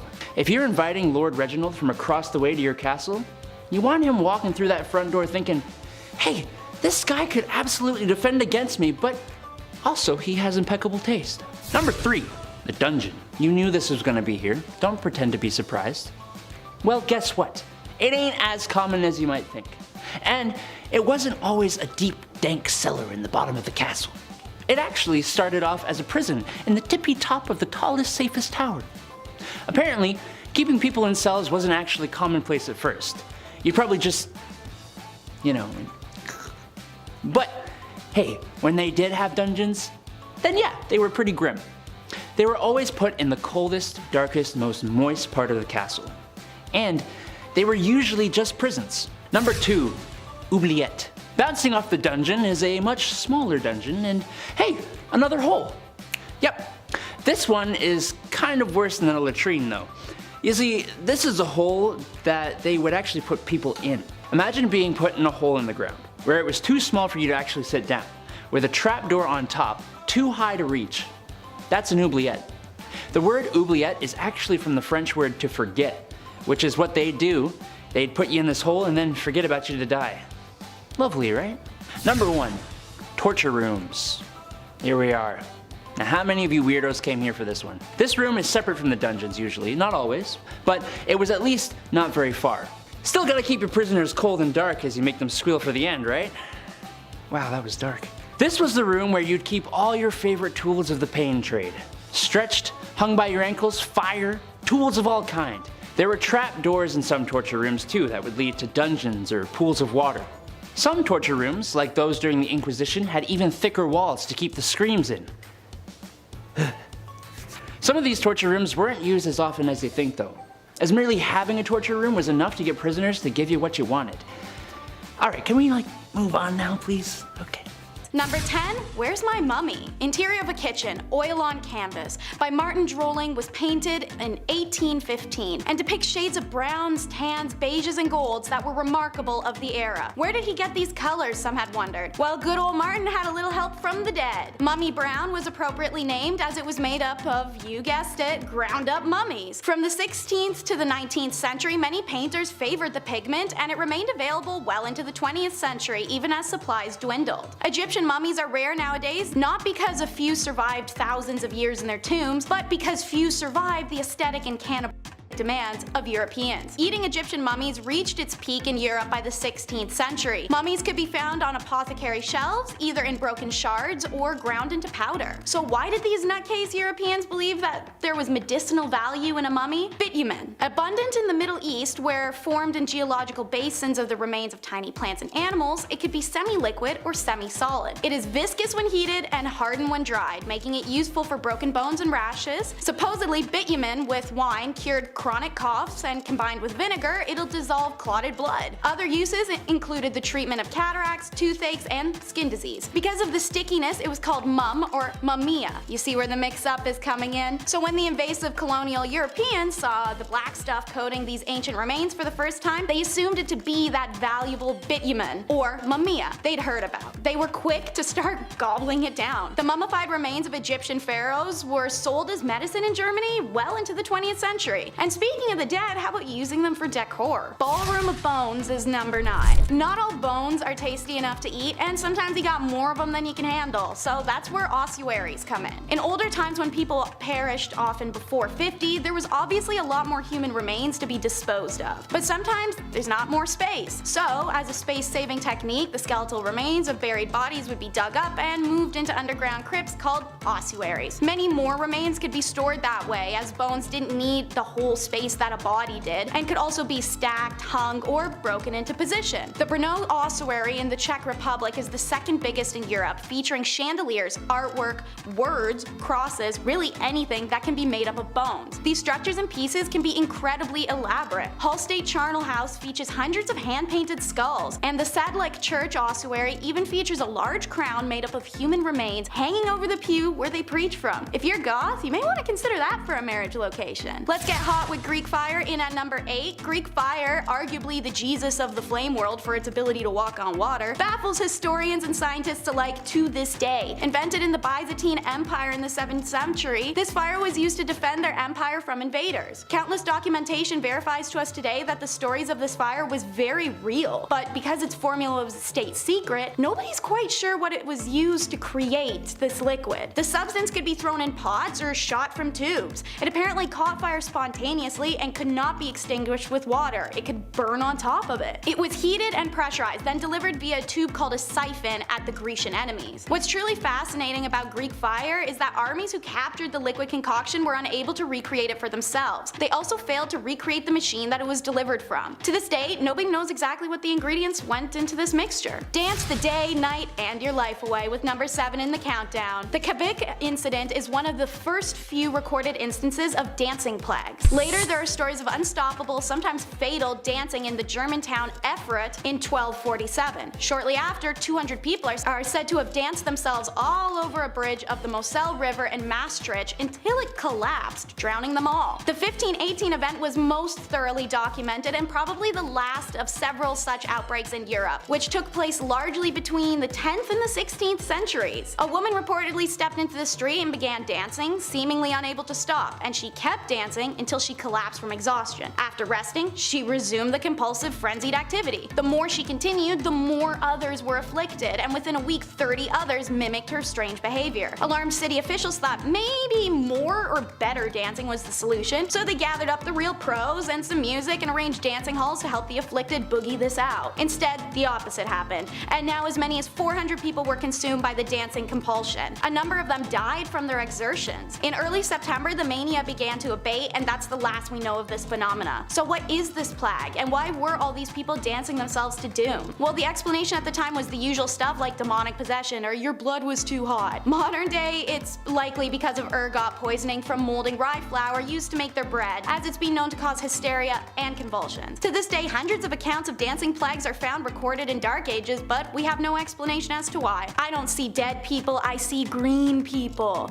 The Woolpit alien children are number 6 in our countdown. Two English chroniclers reported a story from the 12th century that villagers of Woolpit discovered 2 children, a brother and sister, who had green skin and spoke an unknown language. The children were quickly taken to higher officials, Richard D. Colnay's house, where he attempted to communicate and failed. The children also refused to eat for days on end until seeing green beans in the garden, which they ate straight out of the ground. They stayed with Richard long term as he converted them to a normal diet, and they started to lose the green pigmentation. Obviously, after time and growth, these children learned English, and when they were asked where they were from, they told Richard, "We are inhabitants of the land of St. Martin, who is regarded with peculiar veneration in the country which gave us birth." They further explained that where they were from, everything was green, and they had been tending to their father's animals that they followed into a cave. Emerging out of it, they found themselves in Woolpit. "The sun does not rise upon our countrymen. Our land is little cheered by its beams. We are contented with that twilight which among you precedes the sunrise or follows the sunset. Moreover, a certain luminous country is seen not far distant from ours and divided by a very but considerable river." Shortly after this description of a non-existent land, Richard took the children to be baptized in a local church. However, the boy died very shortly after from an unknown illness. The girl, known as Agnes, grew into adulthood and married. She remained private and spoke little to many, and so the secret of their original homeland died with her. Number 5, rat catcher. As the name hints towards, rat catchers are one of the worst jobs you can have in and around a castle. It's an important role, of course, like being a fool or a literal walking, talking toilet, which I'll get into later, but there needs to be a chasseur de rats. Chasseur de rats. I'm just gonna start calling myself that. Back in those times, rats and mice were the leading source of spreading disease. They didn't have city buses or, people walking around throwing bottles, and with these castles being big and dark, they were probably full of rats. Black rats were a common household problem, yuck, so in comes the well-respected rat catcher. These guys would sometimes try and use spells to get rid of rats. Wouldn't work really too well, but more often than not, that didn't work, so poison powders were the main trick of the trade. The most famous you probably heard of is the Pied Piper. He visited Germany, he arrived in this small town, and rumor has it this guy used a flute to drive all the rats just into the river. He does a musical performance and then exterminates all of your pests. If anything, he should be getting a bonus, but rather the town insists they weren't even gonna pay him, so he used his flute to make everybody just go away and leave the town forever. What an OG. He's like, "You don't wanna pay me? No sweat." Number 4, the Crusades. Just imagine this. Thick, heavy metal armor reflecting the heat from the sun back against you as you chug along the desert. Despite being in the Holy Land, this certainly sounds like hell.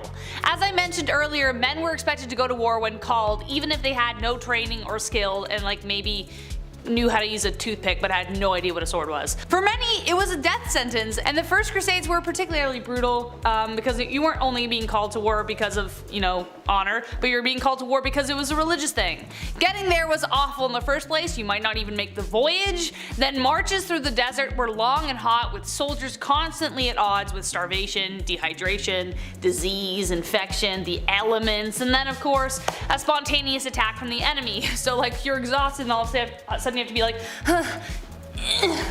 fighting somebody to save your life. There are even stories of some of them boiling shoe leather to eat it because they had nothing else. And after what we know of tanning, ugh. Many crusaders justified their suffering as a part of the spiritual journey, so if you did fall ill to disease, you were just kinda left by the side of the road to die alone. Number 3, groom of the stool.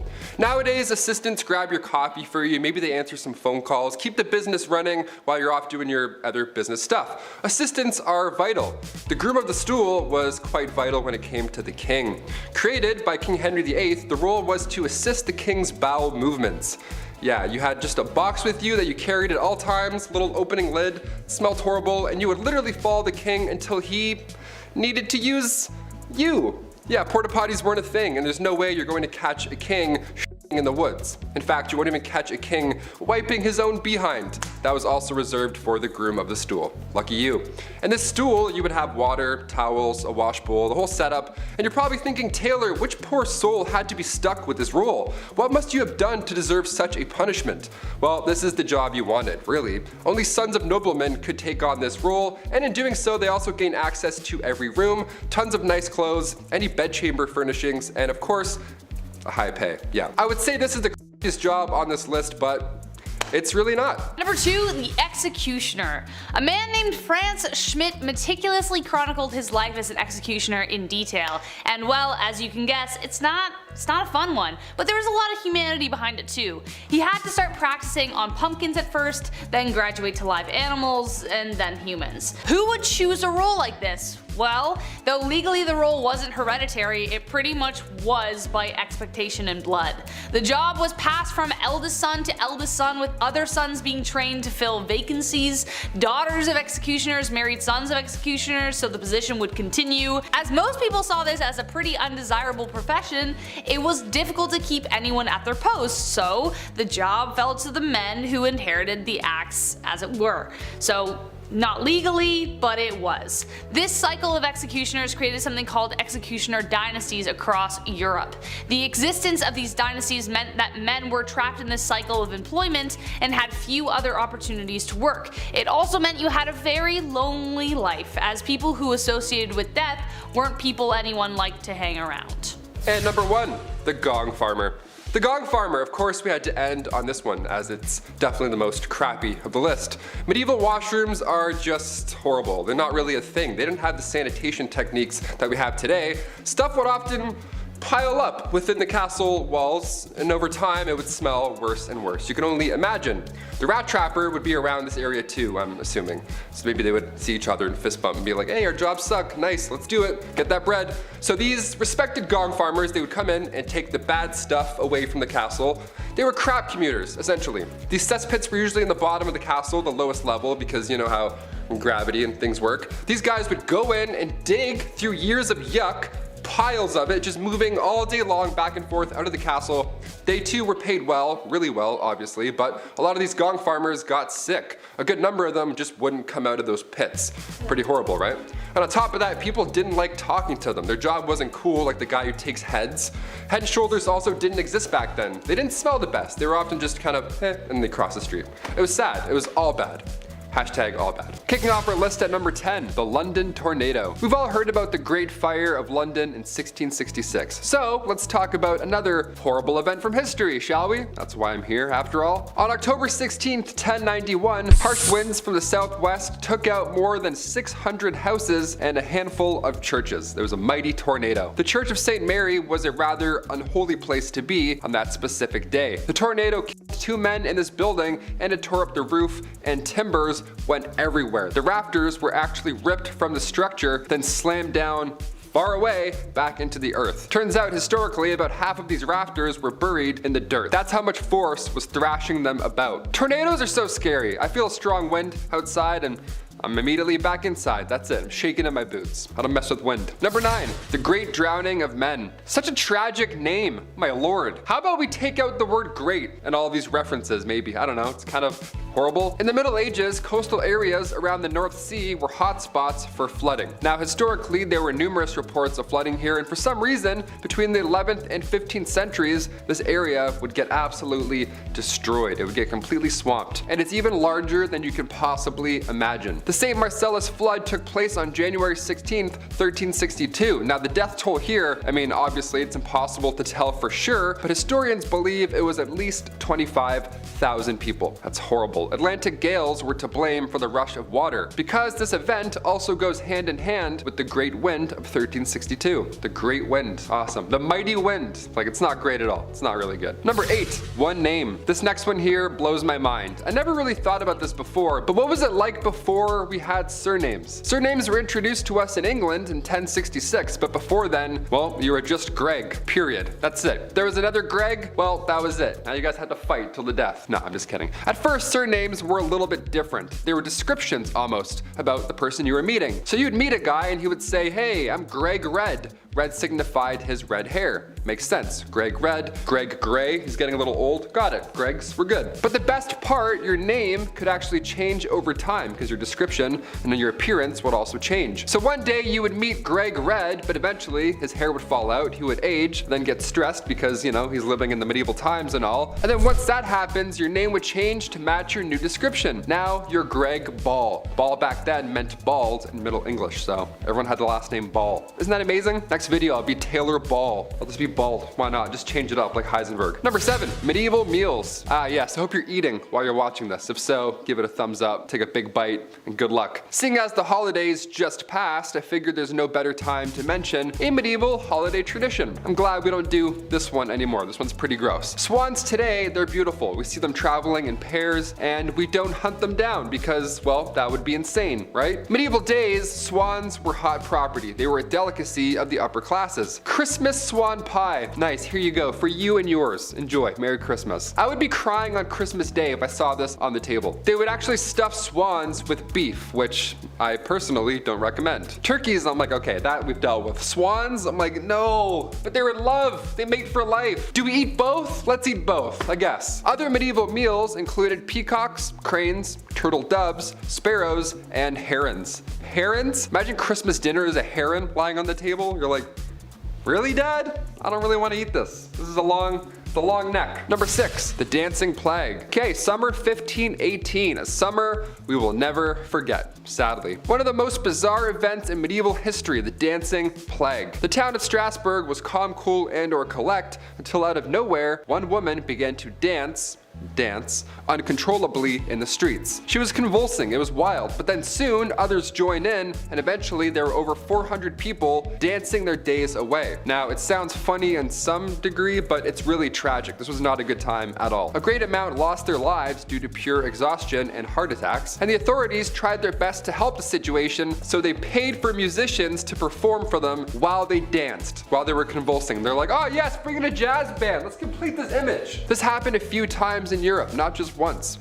Between the 14th and the 17th centuries, we still don't know what exactly happened, but there were dance plagues. It was a common occurrence. All we know is that it was some sort of illness. It was not like Step Up. It wasn't a fun thing like Step Up at all. No one's just popping and locking in the streets. They're like, hey, nice, let's bring in some music. This is great. No, people were very sick. They were very ill. Number 5, the plague. Yes, we just lived through one of these. Isn't that neat? Can't wait to tell my kids about that one. Plagues are everywhere throughout history. Some are short, some are impossibly incredibly long. The bubonic plague arrived to medieval England in 1348. Now the death toll here, it was devastating. I mean, we put up some crazy numbers in the last few years, don't get me wrong, but in the Dark Ages, the bubonic plague took out almost half of England's population. That's insane. They didn't even have Uber back then. You're like, how? How did that happen? Back then, the plague was a bacterium now known as Yersinia pestis. Symptoms were jarring, to say the least. There were lumps in the armpits and or, groin area. Not fun. Black spots would appear all over your body. It was uncomfortable, and it was noticeable, definitely to say the least, that you were plagued out. Almost all that were infected died within 3 days, more often than not without a fever, just randomly, boom, done. The drop in the population resulted in a widespread of wealth. That's, I guess, a bright side, not really. Workers were demanding higher wages, farmers were demanding lower rents, and the poor got expendable income. Sounds a little familiar, dare I say. Number 4,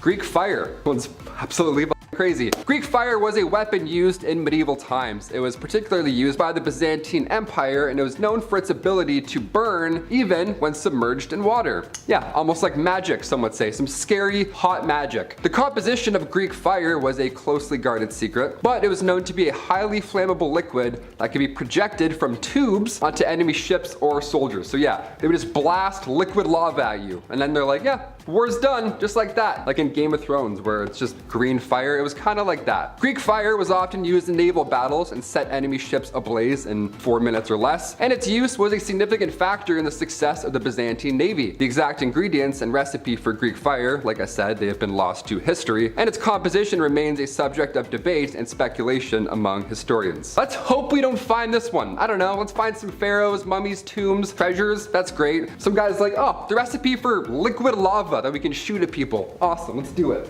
Number 3, the Vinland map. The Vinland map, this one's fun to all the toptographers, map people. This one's for all the map fans out there. The Vinland map is a medieval map that depicts parts of North America, including a region known as Vinland. Not to be confused with Vineland, that's pretty good, that's a fun one. Vinland is believed to have been visited by the Norse explorer Leif Erikson around the year 1000. Now the map was first discovered in the 1950s and it's believed to date back to the 15th century. Busta Rhymes, I'm like, however, its authenticity has been the subject of ongoing debate among scholars and historians because, you know, it's like Atlantis. Some have argued that the map is a forgery while others believe that it's a genuine medieval artifact, like the Shroud of Turin with, you know, Jesus' selfie. This is amazing. I have to say I believe this was once a real place. Sure, why not? The amount of pharaohs and leaders, dictators, all these people throughout history lost in books that have been burnt. Of course there are places and maps that have also been lost to history. Or maybe I've watched too many National Treasure movies. Could be the latter. It's probably that too. Number 2, the dancing plague. Alright, this one's fun. Hit that like for Step Up 2 fans. This one's gonna be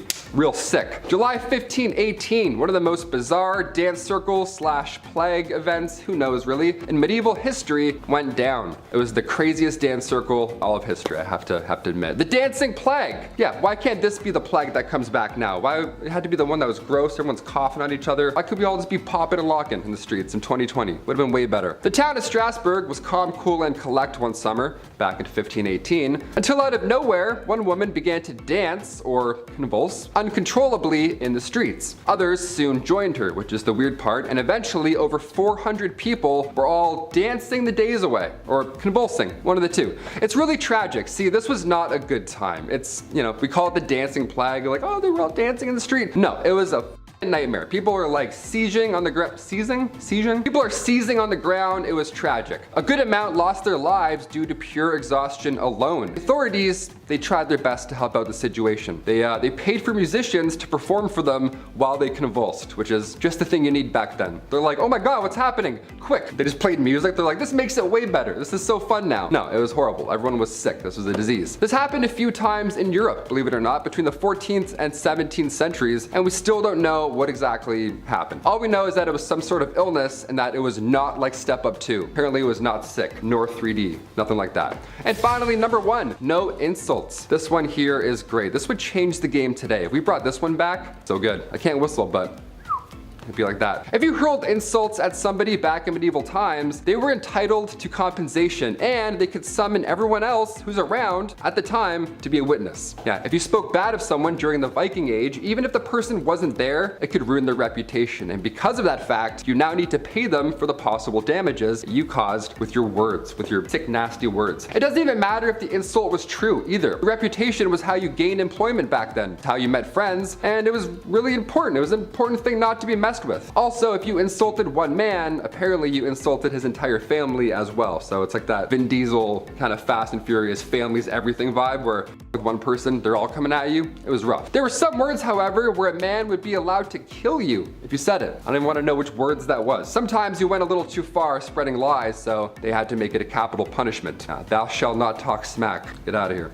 So, in at number 10, we have witch marking. I'm trying to avoid some things we've already covered in similar videos, so while we've discussed witches, let's talk about witch marks. So during the English and Scottish witch hunt days, there was a belief that witches always had a natural skin mark. This could be a mole or a scar or a pock mark or even a really bad zit. So when they came across a woman whom they thought were a witch, but she didn't have any of those markers, that was the end of it, right? She isn't a witch? Well, no, they gave her a skin mark instead, specifically by using a pricking knitting needle which the witch hunters would carry. These needles repeatedly pricked the flesh of the accused until it produced the result that wouldn't bleed but was insensitive to pain, which fulfilled the criteria of a witch's mark. It's a subtle punishment for something that they were yet to be accused of, because by giving them the mark, they could now accuse them. These witch hunt days were a whole mess. Number 9 is marking your territory. Not in a cool, sexy, I got a tattoo way, more in a Scarlet Letter kind of way. As you'll learn in this video, a woman who cheated or even was single and just engaged in intercourse of her own free will could be classified as a sinful adulterer and cheater and be punished, usually a lot worse than a man. So when Nathaniel Hawthorne wrote The Scarlet Letter, he took inspiration from real life events. The letter, which for the character Hester Prynne was just a red A, was usually the letters AD, which stands for adultery, as outlined by the Plymouth Colony Law in 1658. Multiple accounts across Europe verify that someone who was being marked was to be seen out in public without it, could be subject to public whipping and other public humiliations that ensured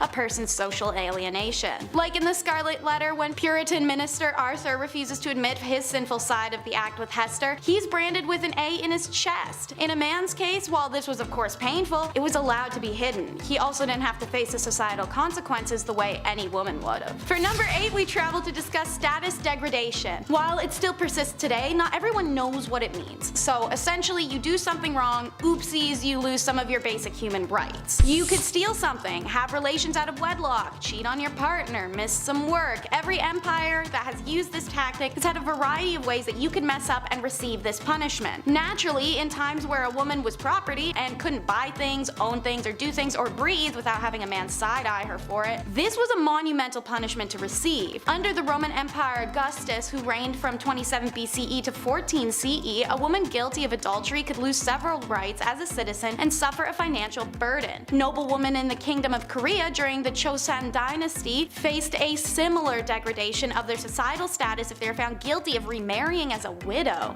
This intentionally made it hard for Korean women to remarry, as they would have nothing to offer a new husband, no inherited lands or funds, and a societal belief deemed her as used goods. Even the descendants of widows at the time who had remarried faced status degradation. They were barred from ever holding office. Adulteresses in the Chosun were stripped of many of their rights and privileges once they were demoted to low-born statuses. As serious as these punishments may seem, some high-status women who committed adultery in the Chosun dynasty faced an even graver punishment, which was death. So why take someone's status from them as a criminal punishment? Well, because aside from the fact as a woman you'd essentially be left jobless, homeless, and without any family, it's because of a cheater's fama. Number 7. While fama is a Latin term for reputation and good name, every country had its own version of this fama. And if you cheated, or were even just accused of cheating in 13th century France, which by the way happened a lot because husbands just want to get rid of their wives, the woman was always the center of the punishment, even if that was the man who had been cheating. This is because the status is all a woman ever had for a very long time, and the name of her family's reputation laid on her shoulders. Thus, all that pressure to be religious, virtuous, and most importantly, a submissive woman. The customary laws of Agan province list public humiliation for both the wife and her lover as the appropriate punishment for adultery. If the man could escape before or even after arrest, he could get off without any punishment, and his partner had to face her punishment alone. The woman got no such reprieve, even if she was just the mistress he cheated on his own wife with. In fact, if she tried to escape arrest, it warranted a death sentence. Women whose fama suffered through public shaming, walk of atonement, were no longer deemed honorable members of society, and seeing as standing of individuals before law at the time was often based on their reputations, what others thought of them, and how they behaved in public,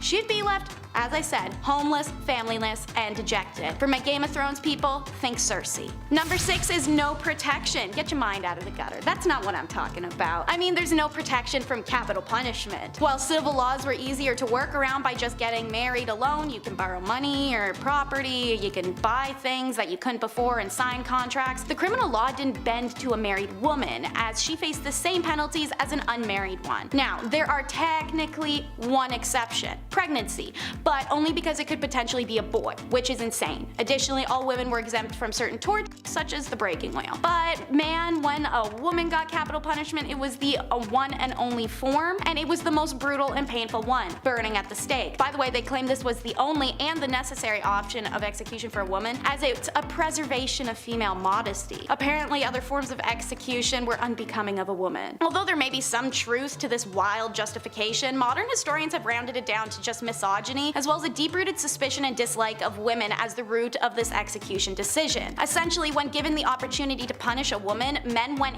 ham for it and wanted to see her suffer as much as possible. So women experienced the worst executions of the Dark Ages. And having a crappy kid sucks even more so back then than now because of the baby gamble. Choosing, if a woman got to choose, to have a baby was a hell of a decision in the Dark Ages. Plagues, famines, messed up weather, just not the environment for it, let alone women being regarded as morally weak and they weren't allowed to do things that modern women take for granted, like getting a job, deciding who to marry, having opinions, wearing pants. Your only two options were to become a nun or marriage. No work, no single living in the country, you get two options. And even if you weren't the most devoutedly religious, none was safer, if not a better option. Childbirth and pregnancies would kill 1 out of every 3 women in the Dark Ages. Compare that to today's maternity mortality rate as 1 out of every 0.028% of women. The fact that the female population now is significantly more equal in numbers to men in comparison, I think the choice is spectacularly easy. According to the Raven Report, childbirth in the Middle Ages and the Tudor period were so dangerous, royal women were encouraged to write out their last will and testament well in advance to giving birth. Just imagine adding that to the baby to-do list under decorate nursery and sew onesies. But on the flip side, some men weren't exactly capable of popping out babies, thus the impotence trials. Modern time has counseling, understanding doctors, and little blue pills, all sorts of resources to help men with that issue. But the Middle Ages? Whew, don't expect any real sympathy, not from wives or the whole community. Conjugal duties are taken hella seriously, partially because everyone was frisky and they're locked into having just one person for the rest of their life. And it wasn't just men who had the right to ask their partners to perform. Wives could also demand intimacy, and failure to provide, well, buddy, you're getting served. And many recorded cases of women being granted divorce due to their husband's intimacy exist to prove it. And they were carried out in public. Whole Judge Judy style throwdowns to called intimacy trials where accused man was expected to perform in front of the jury. To be granted a divorce, the woman had to prove her man was unable to perform, which wouldn't be shocking when you have an entire village watching with bated breath, even if it wasn't an issue before. Don't worry, a dude could save himself the shame of an annulment by calling on special witnesses such as working girls or other women from the past who could attest his manly prowess. Any medieval lady capable of putting her husband through such a humiliating ritual was almost always from a wealthy family. Lawyers and expert physicians didn't come cheap, but at the end of the day, men were literally able to cut our faces off in public or throw us in a fire alive for not baking bread right, so guys, I don't really think you can complain about this too much. Laws like this are one of the many stupid details that could have you randomly imprisoned. Another one, stingy stripes. Living in the Dark Ages is impossible for a lot of reasons, but having to keep track of hundreds of stingy laws to ensure you don't get locked up over a mistake truly was one of the hardest factors. What was the wrong way to pray? The wrong hair? A mole in the wrong spot? A color only the king can wear? Or how the simple act of wearing stripes could lead to your imprisonment or even death? Why? Because for some reason striped clothing were seen as a garment of the devil. Thus anyone caught wearing them would at best get an evil eye from people in the street, or at worst get a hemp necktie. From the year 1250 onwards, the only people who were caught wearing stripes were the lowest of the low in society. Working girls, handicapped, the ill, the orphaned. They would don striped outfits highlighting their status as outsiders. In 1295, Pope Boniface issued a papal decree banning religious orders from wearing any type of striped clothing. In the year 1310, in the French town of Rouen, for example, a local cobbler was condemned to death simply because he'd been caught wearing striped clothes. Crazily, even animals weren't exempt. Records show that zebras were called beasts of the devil, even though people in Europe had only ever heard reports of them and hadn't even seen one with their own eyes. You can see how these guys led to colonization, right? Ridiculous. With the dawn of the Enlightenment in Europe, the hatred of stripes eased and eventually disappeared, and many look on the phenomenon with confusion, and understandably so. Time for the Shrek references. It's ogres and pitchforks. More specifically, just the pitchforks, and less specifically, really just the farm tools in general. You guys know in the movies like Shrek when the villagers all come carrying pitchforks and farm tools, and of all things, like why that and not swords? First of all, swords are heavy, and who has that kicking around? Seriously. Secondly, noblemen could require all male peasants over the age of 18 to report for military service. Didn't matter if it was a justified war against a viable external threat or just a petty fight against a local rival. If you are called up for duty, you had to report. According to histories of the time, around 1 in 5 peasant men would be in a military service. Food and clean water were in short supply, and disease was rife. Some historians reckon 2/3 of all conscripted men who died were killed by unsanitary conditions of their own camps over any enemy action. But peasants were required to bring their own weapons. Moreover, they would rarely receive anything more than rudimentary training, so they're sent to war unprepared and ill-equipped. Thus the thought process, well, if this tool works on my farm,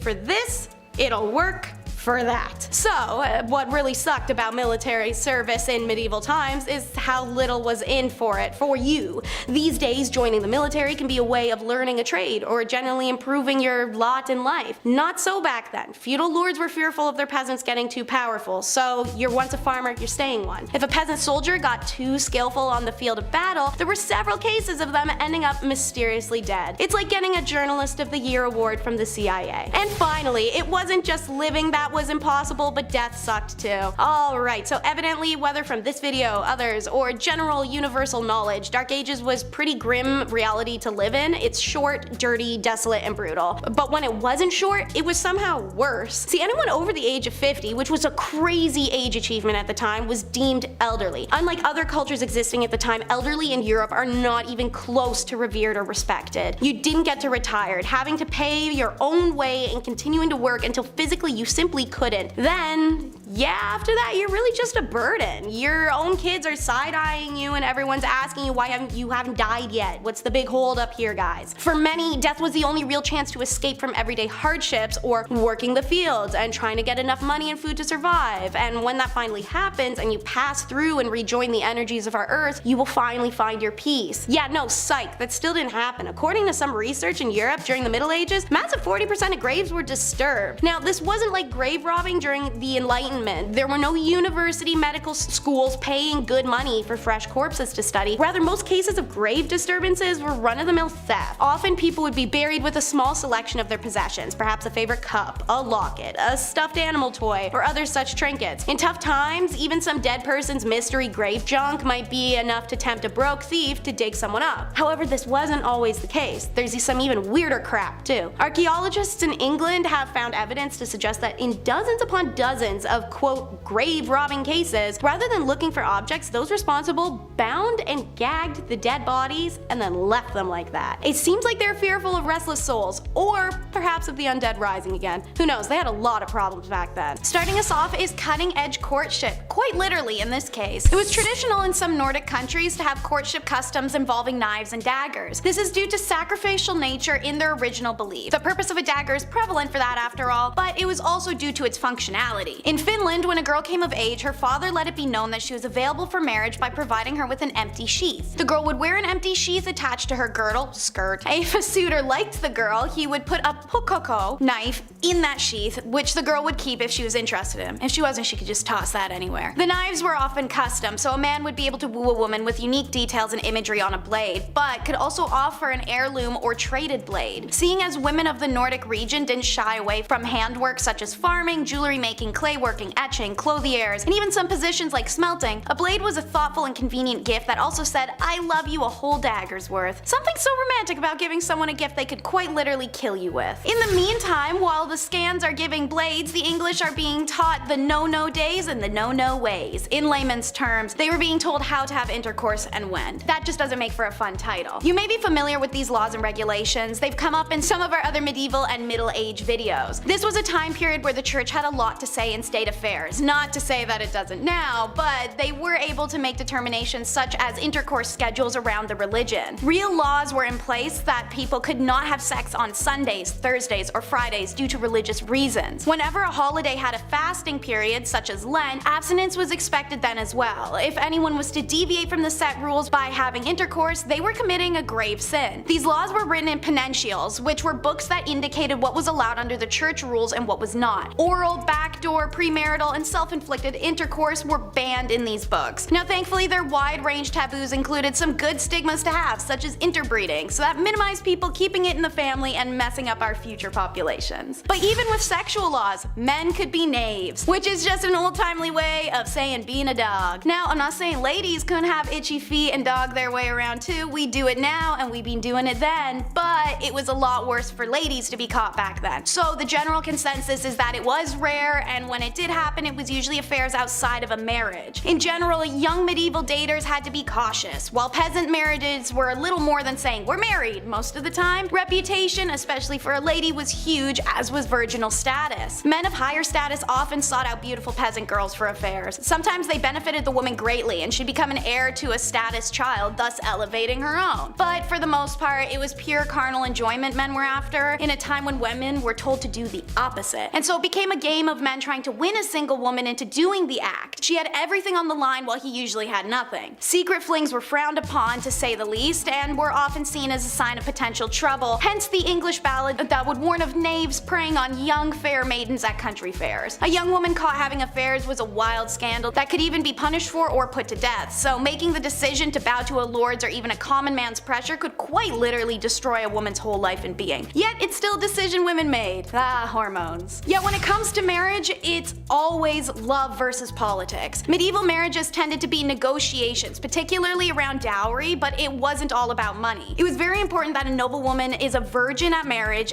purely out of pragmatic reasons. Marriage, after all, was an alliance union of two families that required healthy and admirable legitimate children to be truly locked in. It's for this reason, as well as the violent men in society, that the church's laws stated that the degree of pressure to encourage a marriage could not sway a constant man or woman, aka no forced consent. What was forced, however, was up to debate, so don't be too proud of them for having that law in place. A woman was able to call off her marriage up until it occurred for this reason, as was a man. Should this occur, dowry was either returned in full or only partially as a fee for the failed union. Alongside this was the courtly love direction romance and marriage began to take in the mid-ages, during a Shakespearean and theatrical influence. Marriage started to become idealized. We'll circle back to how this affected people later, but lower classes consistently did marry for love, since there's little to be gained materially from marrying for them. For most part, there was no official ceremony. That the social level marriage was more like, hey, we're married now and living together. By 1400 AD, there were actually many laws decreeing marriages needed to start becoming a public affair,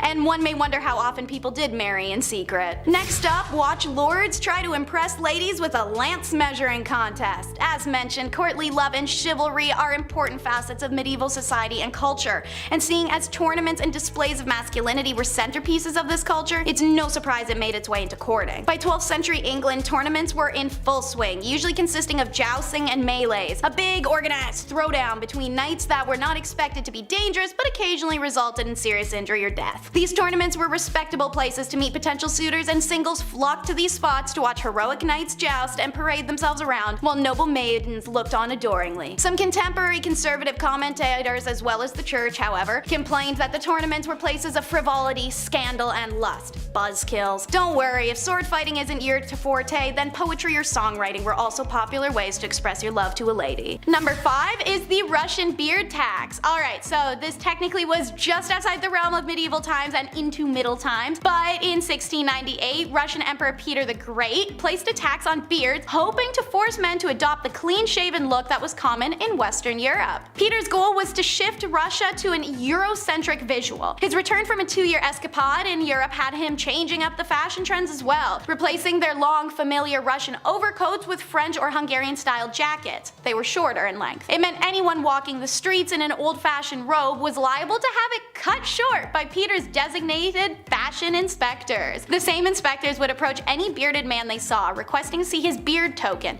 a silver coin with a leafed edge, and in the center, a mustache, nose, and beard. This token was given to men who had paid their legally mandated beard tax for the year. No token provided when asked. Doesn't matter if you forgot it at home. The inspectors would cut your beard off on the spot or simply rip it out of your face. The Russian Orthodox Church, which hated Peter the Great, saw this as a downright scandal, as their teachings considered uncut facial hair a reflection of piety, seeing as man was created in the image of God, which included a beard. To shave it was a grave sin, but the church never really could stop Peter or his wily goals. This beard tax remained in place until 1772. Nowadays, these beard tokens are actually extremely rare collectibles, selling for as much as $10,000 in auctions today. Number 4 tells you don't mess with royal animals. Whether it's eating them, hunting them, or breeding them, the royals had some rules for their medieval animals. First up is how in 1332 a statute passed established the king shall have throughout the realm whales and great sturgeons taken in the sea or elsewhere within the realm. In normal English terms, what they're saying is any whales or sturgeons that were caught or washed up on crown-ruled soil, it had to first be offered to royalty before being pilfered. This law is actually still in place today, but rarely ever actualized on. However, in 2004, a fun Welsh fisherman diligently complied with the law by offering a sturgeon he had caught to the Queen herself. She politely declined the offer. Interestingly enough, the provisions of this statute are expressly protected from repeal by the Wild Creatures and Forest Laws Act of 1971, as it ensures hunting these animals is minimized. Wanna offend a royal? No? Pay attention to your dog, as it's an offense to let your dog mate with any dog belonging to a royal family member. Queen Elizabeth II's corgis of modern day are included, as this law is also still valid now. There were animal laws that weren't just for royals, however. A law said that keeping a pigsty in front of your home was illegal unless it was well hidden. You also weren't allowed to be in charge or ride horses and cows if you were intoxicated, the first drunk driving regulations. And as you may know, even animals could face the judge and jury in animal court for their crimes. Number 3, we discuss how excessive food consumption led to restrictive laws on how food and drink were to be made, sold, and consumed. This is a great example of sumptuary laws from the point 10, where the royalty is irritated by blurring lines between them and the bourgeoisie. In 1309, Edward II criticized the outrageous and excessive multitude of meats and dishes that the nobles were eating, emulating the lifestyle of their superiors. So Edward III, in 1336, enacts a law that would have made his daddy proud. No man of whatever rank he shall be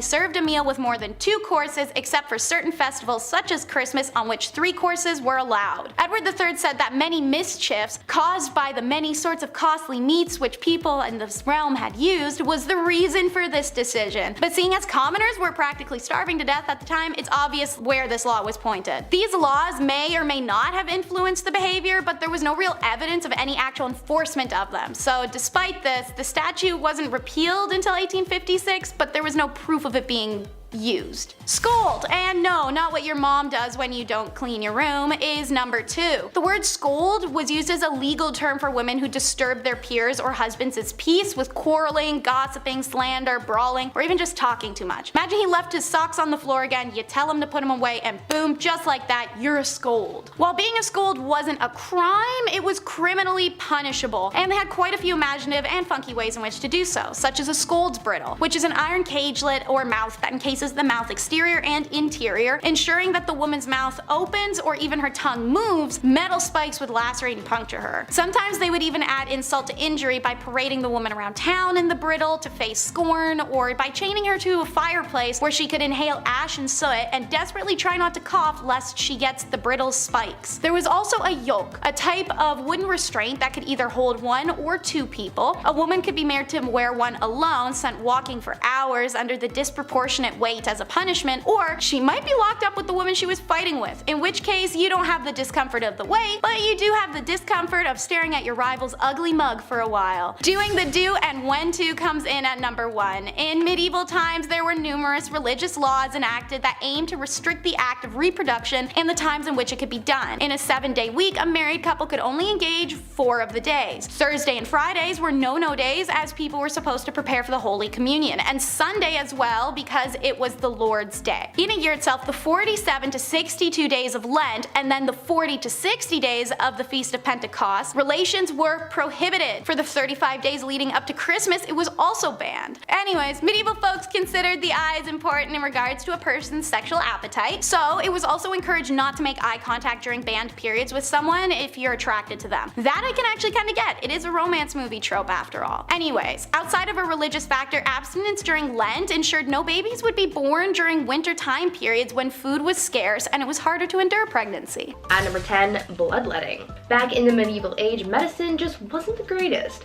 I mean, they had a plague that wiped out 50% of the population in Europe, and even their quote-unquote doctors were overlapping jobs. Barbers were cutting hair, obviously, but they were also setting broken bones and bandaging wounds, and I'm not sure I would really trust that. But back then, it was a case of you get what you get. So I guess people weren't complaining all that much about their barber Joey from down the street giving them a cast, you know? But other than the practice of patching wounds and whatnot, they were also practicing bloodletting back then, and it was a little much. Bloodletting was a practice of withdrawing blood in order to cure or prevent diseases or illnesses, so doctors would use things like leeches to suck blood out of their patients, but they also used scarification methods to scrape away the skin to drain the blood, and others used lancets to slice open veins, sometimes including the jugular vein. I'm so glad that we don't do this anymore because frankly, I would like my blood to stay inside of my body. Thank you. At number 9, the King's Evil. Being a king or queen in the medieval ages might seem like a cool job, but I don't really think it was. With the rivalries that these people had, they were at risk of being assassinated in one way or another, they had to worry about their bloodlines, and of course, that thing that everyone had to deal with, illness. Some kings, to help out their people, were tasked with healing an illness called the King's Evil, and you're probably thinking, well, these kings aren't doctors, how did they cure illnesses? And to that I say, well, they touched it, of course. This whole thing started in the 11th century when Edward the Confessor became known for touching a person that was suffering from scrofula, aka the King's Evil, and curing them. People thought that this was a miracle, and so for hundreds of years after that, English and French monarchs were tasked with touching the sick to cure them of this illness because monarchs were believed to be an incarnation of the divine. Before we carry on talking about some of the bizarre medical practices from the medieval age, why not take a moment to leave a like on this video if you're enjoying it so far, and while you're at it, consider subscribing to the channel to see more videos like this one. At number 8, tooth worms. If you're one of those people who really hate going to the dentist, just be glad that you didn't have to go to the dentist during the medieval ages, because that was an absolute nightmare and a half. Not only because they had no proper medicine or anesthetics, but because you could also get the worst diagnosis you could ever get, a diagnosis of an infection of tooth worms. They believed that people could be infected with tooth worms that caused a tooth decay, and pits and holes in the tooth were home to a worm that looked like a tiny eel. What's worse than the diagnosis, however, was the removal process. They didn't want to pull out the tooth that was supposedly infected with these tiny worms, so instead they used a more holistic approach. A method that they would use to get rid of the worm would be to take a candle that was made of sheep's fat and various seeds, and they would hold it as close to the tooth as possible so that the worm would run out from heat and fall into a little dish of water that was being held beneath the person's mouth. That sounds like a horrible trip to the dentist, that's for sure. At number 7, pee reading. Now this might not be considered a surgery, but this medieval age tradition was probably one of the strangest medical practices I have ever heard. In medieval England, people were known to get diagnosed based on their pee. Back then, they believed that the consistency, color, and taste of someone's pee could diagnose someone's ailments. They took this method of diagnosis so seriously that they published books for the wealthy so that they could do this practice at home, and these books included illustrations and color charts so that they knew how to judge their own pee. According to their text, if your pee was white, then it was the ideal color, and that meant that everything was working just fine. If it was wine colored like blue or black, then that meant that something was very wrong. And if it was green, then you were basically on your last leg and you should probably get your will in order. Now, I'm not sure how accurate these readings actually were since medicine was basically non-existent back then, but they tried their best with what they had, I guess. However, I'm pretty sure you don't need a book to tell you that if your pee is wine colored, that's a bad thing. At number 6, eye surgery. Our eyes are very sensitive, which is why it's so important to keep them healthy. Oftentimes when something is wrong with our eyes, we naturally go and get them fixed. But back in the medieval age, if something was wrong with your eyes, you really had to think long and hard about whether or not you really wanted to get them fixed, because the procedure to fix your eyes sounded like an absolute nightmare. Back then, when someone had cataracts, a surgical procedure called needling was performed, and it involved having a doctor push a thick black needle into the patient's cornea. Remember, there was no anesthesia back then, so you were just raw dogging this entire experience. After the procedure was completed, the patient would usually be left with an unfocused eye, described to be similar to a camera without a lens. That didn't necessarily matter to everyone, because while it would be hard to read the Bible, it would still be okay to plow a field, and as long as they could work, that's really all that mattered. Number 5, garbage stew. Ever walk down the stairs and say, "Mom, what's for dinner?" And she says, "I don't know," but pulls off whatever she's got from the fridge and the pantry and makes a great meal, even though deep down inside she hasn't been grocery shopping because she got into the wine, but acted as if she had everything under control when she totally didn't. Shout out to all the moms out there who do great work. You're the best. Way to go, moms. Well, that's what medieval garbage stew was, minus the whole mom part. It's a little bit of everything and anything and everything that's left over. Guts, chicken feet, leftover salt, spices if any were available, livers, You get the point. It's kind of gross, but at some point, after trial and error, you'd probably come up with something delicious. Enough garlic and broth, maybe a little bit more kitty. Throw in some sheep gabagool while you're at it. Why not? You know? Number 4, helmeted chicken. Working 9 to 5 is hard. It takes tough people, both blue and white collar folks with grit, to wake up every morning and get the job done for their families. This is true of peasantry in medieval times. It was tough, but someone had to do it. So imagine, if you would, how you would feel after grueling days of work in the fields, defending your farm from foreign invaders and maintaining a family.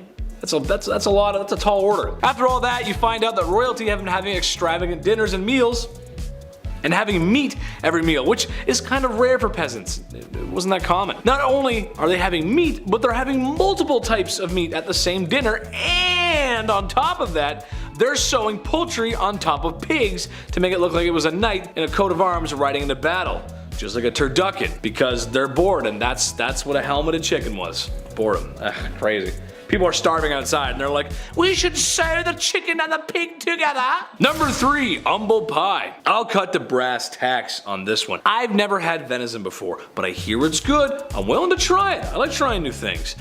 Then I can say no, you know? However, the entrails of a deer and other wild animals baked into a pie, that I'm not too sure of. I don't know. Maybe it's because I'm thinking about a big greasy chef who's using his bare hands, which most likely haven't been washed, and he's pounding guts into the pie like a jackhammer. The sounds, the smells, and well, it just doesn't taste good in my imagination. However, this one was quite common. It was a very common dish in medieval times. I don't know why, but it was. Can you imagine eating a entrail pie? Oh, that must be awful. Number 2, chicken beer. This one's great. You guys are gonna love this one. Beer, the elixir of life. It's how Homer Simpson functions, and honestly, I don't blame him. It makes sports fun and watching reality TV shows when you're forced to enjoyable. Beer is no modern invention, and its hoppy roots can be found in ancient times. However, the Middle Ages were no different. There's lots of beer back then. Thank God. However, let's take a look at a different recipe, if you will. This one includes raisins, mace, nutmeg, dates, and a boiled chicken beaten like a tough cut of meat. All of these ingredients were then put into a canvas bag and left to steep until fermentation took place. Now, doesn't that sound like you just want to pop the caps of a couple of those bad boys? Boiled chicken beer? Yes, please. More like no thanks. That sounds awful. Boiled chicken beer, goddamn. And coming in the number 1 spot today, we have lamprey. Wait till the editor pulls up a picture of these bad boys. Hideous, ugly fish with lots of little sharp teeth around a suction cup mouth, perfect for sucking blood. They're bloodsuckers. While you cover up your wrist, medieval people loved these little devils. This was also thought of as a delicacy. King Henry I loved them so much, in fact, well, it actually might have been his undoing. He ate too many of them, apparently. Gross. Stay off the leeches, guys. If anything, stay off the leeches. They're gross. Don't. No. Number 10. The kitchen. Now that you've got your appetite, let's talk about the kitchen. Major kitchens of the castle usually had to deal with providing at least 2 meals for several hundred people every day. As you can imagine, this is where the work would be put in. By a large staff too, usually in the hundreds. So you're sweaty from working and surrounded by a bunch of other blokes. Sounds pretty awful. But you didn't take into account the amount of heat. The guidelines on how to make enough food for a 2-day banquet include the chief cook having to at least have 1,000 cartloads of good dry firewood and a large barn full of coal to keep the fires going. It's spicy in the kitchen, let me tell you. Number 9. The main hall. The idea of a standing army wasn't exactly a thing during the medieval period, so what you would have is your knights or castle soldiers. And unless there was a barracks, the main hall would often convert to have a bunch of cots in it where these soldiers would sleep. It could also be where your guests might stay, and even your servants if you didn't have a room for either of them. And then it became your dining room. It was also your party room, and your courtroom. It was honestly a pretty versatile room. So much room for activity. You could probably imagine the amount of tomfoolery that happened here though. A large group of sweaty men and women after a feast, and they don't have to walk home because they are staying the night. Nice. Number 8. The pooper. The title says unholy, but this room's main purpose is to have a hole. A hole for people to sit their little keisters down on and drop the kids off. Sometimes down a nice long shaft through the castle that went straight to the cesspit or to the moat. If the moat was a room, I'd probably include it on this list because, yikes. A toilet isn't something you'd actually find in most medieval castles. There are easier places to do your business outside. The garderobe is basically a tiny little closet-sized room with a hole in it for this sole purpose. But they were also used for storage, like when you had visitors. You gotta put their coats and cloaks somewhere. Why not next to where Steve is trying to go potty? Number 7. Dovecotes. You know when you walk down the street and a white colored excrement falls on you from above and you look up to see a pigeon just looking down on you as if it owns your whole existence? Imagine that, times like 2,500 in a circular tower, and you've got a dovecote. These structures actually showed off status and wealth as only the lords were legally allowed to have them. Doves and pigeons proved to be an excellent source of food with their meat and eggs. Their feathers were also valuable, and yes, even their droppings found use back in the day. Doves even had religious value, being associated with the Holy Spirit. Pigeons, on the other hand, are a menace to society and need to be stopped at all costs. Thank you for listening to my PSA. Gotcha, you little rascal. You were gonna keep watching this video without slapping that like and subscribe button, weren't you?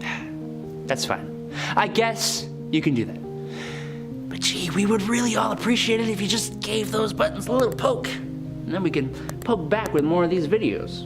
Deal? Alright, moving on. Number 6, the buttery. I can't believe it's not butter. Well, believe it, sister. This has nothing to do with butter. No, in fact, the name actually comes from beer butts, otherwise known as barrels. The room itself was located pretty close to the main hall, where yeomen would serve beer to the people who were too low in the ladder to be allowed to have wine. And it was usually connected to the beer cellar down below. How is this unholy? Because, I don't know about you, but I've never done a single holy thing after a few beers.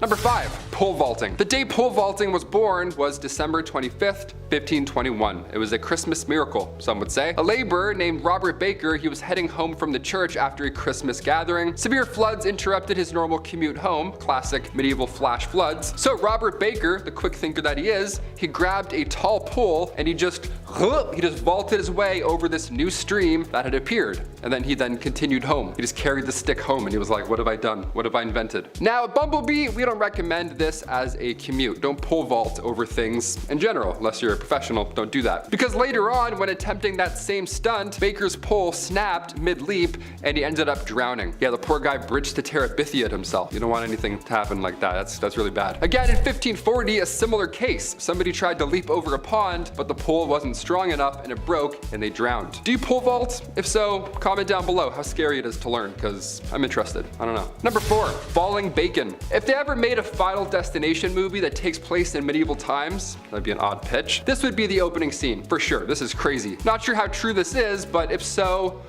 oh boy, my palms are sweating. It was February 12th, 1543, and Elizabeth Brown was working as a servant in the household of a man named Hugh Talmash. Now this was over in Huntingdon. Things were going swimmingly, I guess, until a tragic accident occurred. Elizabeth was the victim of a freak accident while sitting by the kitchen fire. A massive unsliced chunk of bacon was suspended in the chimney above her to smoke over time, and that day the rope decided to just go, and then said bacon ended up crushing her. Now, if you're smoking meats, don't put it above or near you. That's a bizarre way to smoke meat. And also, if you're smoking meat, must be nice. That's a crazy charcuterie board. Number 3, outhouse troubles. This next one really stinks. My gosh. If you're eating food right now watching this, maybe skip to number 2. I won't take it personally. Here we go. On June 2nd, 1523, a Cambridge baker named George Duncan went out to his back garden to use the medieval outhouse, aka the cesspit. Now today they're built a little differently, but back in the day it was a massive hole with a wooden rim. It wasn't pretty, it didn't smell great, it was horrible, made you sick. Now Duncan, the poor lad, rumor has it, he was a little intoxicated, and Duncan, while doing his business, fell into said cesspit, leading him to suffocate to death in the worst way imaginable. Now it sounds like a crazy way to go in medieval times, but it can happen today as well. Because in 2014, 2 people lost their lives trying to recover a cell phone that fell into a porta potty. Yeah, imagine that. Losing consciousness in feces is a dangerous place to do it. That's very horrible. That's a horrible way to go out. That's the worst way to go, I think. That's the worst. Number 2, clocks. Yeah, if you think a piano falling on your head is insane odds, Now imagine a clock. Welcome to the medieval times. The 16th century saw the beginning of clockmaking, and early on these things, they were units, they were massive. Great-grandfather clocks, these early mechanical pieces, they were made of metal and were chock full of machinery. Weight equals danger, and in 1513 a man named John Townsend was holding an iron clock, very proud, when all of a sudden it slipped from his hand and it hit the young man right next to him. William Brett. It hit him right in the forehead, and the next day Brett died of his injuries. Guy died because he got hit with a clock. What a way to go. And finally, number 1, horse racing. I think it's general knowledge at this point, but standing near a racehorse equals not a good idea. Right, you heard it here first on BumbleBee. January 16th, 1540, 2 riders named Henry Headlam and Brian Newton, they were racing back and forth along a wall in a garden right outside of London. Casual medieval time stuff, just racing horses. Now, Newton's horse was going quite fast, and Newton didn't realize that he was approaching an elm tree. Now, his head hit a branch from the tree, and he broke his neck and died the next day. Now, right after this first tragic death, racing was seen as a danger to spectators and riders. More than fair. Riding a live animal at top speed, yeah, that's obviously a little bit dangerous, I would assume. But then in 1534, Jane Jones was just watching, not even riding, she was watching horse racing, and then out of nowhere, a horse trampled her. Yeah, 4 days later, her injuries got the best of her. So if you're watching any live horse racing this afternoon, I don't know, have some distance maybe. Move up a couple of seats in the stands. Horse racing is big in Ontario for some reason. I don't know, we have like one big one, constantly busy. I've been your host, Taylor McWaters. Those are some horrible ways to go in medieval times. I'll probably be back with a part 2 because you know how it is back in the dark ages. It's pretty gross, pretty dirty, a lot of rats, a lot of ways to die. Starting off this list in our number 10 spot, we have heresy. Okay, I can admit when I'm wrong, and in the last video last week, I messed up. I said the wrong word when talking about spoiled queens. You guys pointed it out. Yeah, I read your comments, okay? And now we're here to redeem ourselves. I'm learning, you're already smart, let's get into it. In medieval times, it could be dangerous to disagree. Nowadays, many people like to keep an open mind. There's so many cultures, beliefs, people think different things, and that is totally okay. But it absolutely was not okay in the Dark Ages. Oh no. In these times, if you held any kind of belief that could go against the teaching of the Christian church, you were seen as a heretic. Many leaders, whether kings or crusaders or even missionaries and merchants, especially from the late 11th century, fought to have Christianity take over in the Mediterranean world. People belonging to other faiths, such as Jewish and Muslim people, suffered persecution and expulsion. In England, there were massacres, and in the late 12th century, Edward I banned all Jewish people from England. I mean, this quite literally set the stage for the Spanish Inquisition in 1478, which was aimed at establishing Spain as a united single Christian faith. Wars in medieval Europe weren't just waged on people of different faiths, however, it was also aimed at some Christians who people believed to be heretics. This is all to say that heresy was a serious crime in these times, and thinking outside of what you were told to think at the time and what was accepted could have landed you a death sentence. Number 9, facial expressions. I can't grow facial hair. I'm not sure if you noticed that watching, but it's never happened. It's not gonna happen. Quite frankly, I don't have to worry about trimming a beard early in the morning, anything like that, which is fine, to be honest with you. I'm not really complaining. Back in the medieval ages, I would have been set. People would have been pretty, I don't know, would have been more than ideal. The no hair look was the way to do it. The forehead was seen as the central point of your face, so it was common back in the medieval times for individuals to pluck all of their eyelashes and remove their eyebrows completely. So people would just be looking at you like, nothing going on, no facial expressions, just bald everything. Many would go as far as to pluck their hairline back even further so they have the round, oval, queen bald look. Imagine that. Imagine everyone's bald in Game of Thrones. Think it'd still get the rankings that it does? Probably not. Probably not. Macy Williams is just...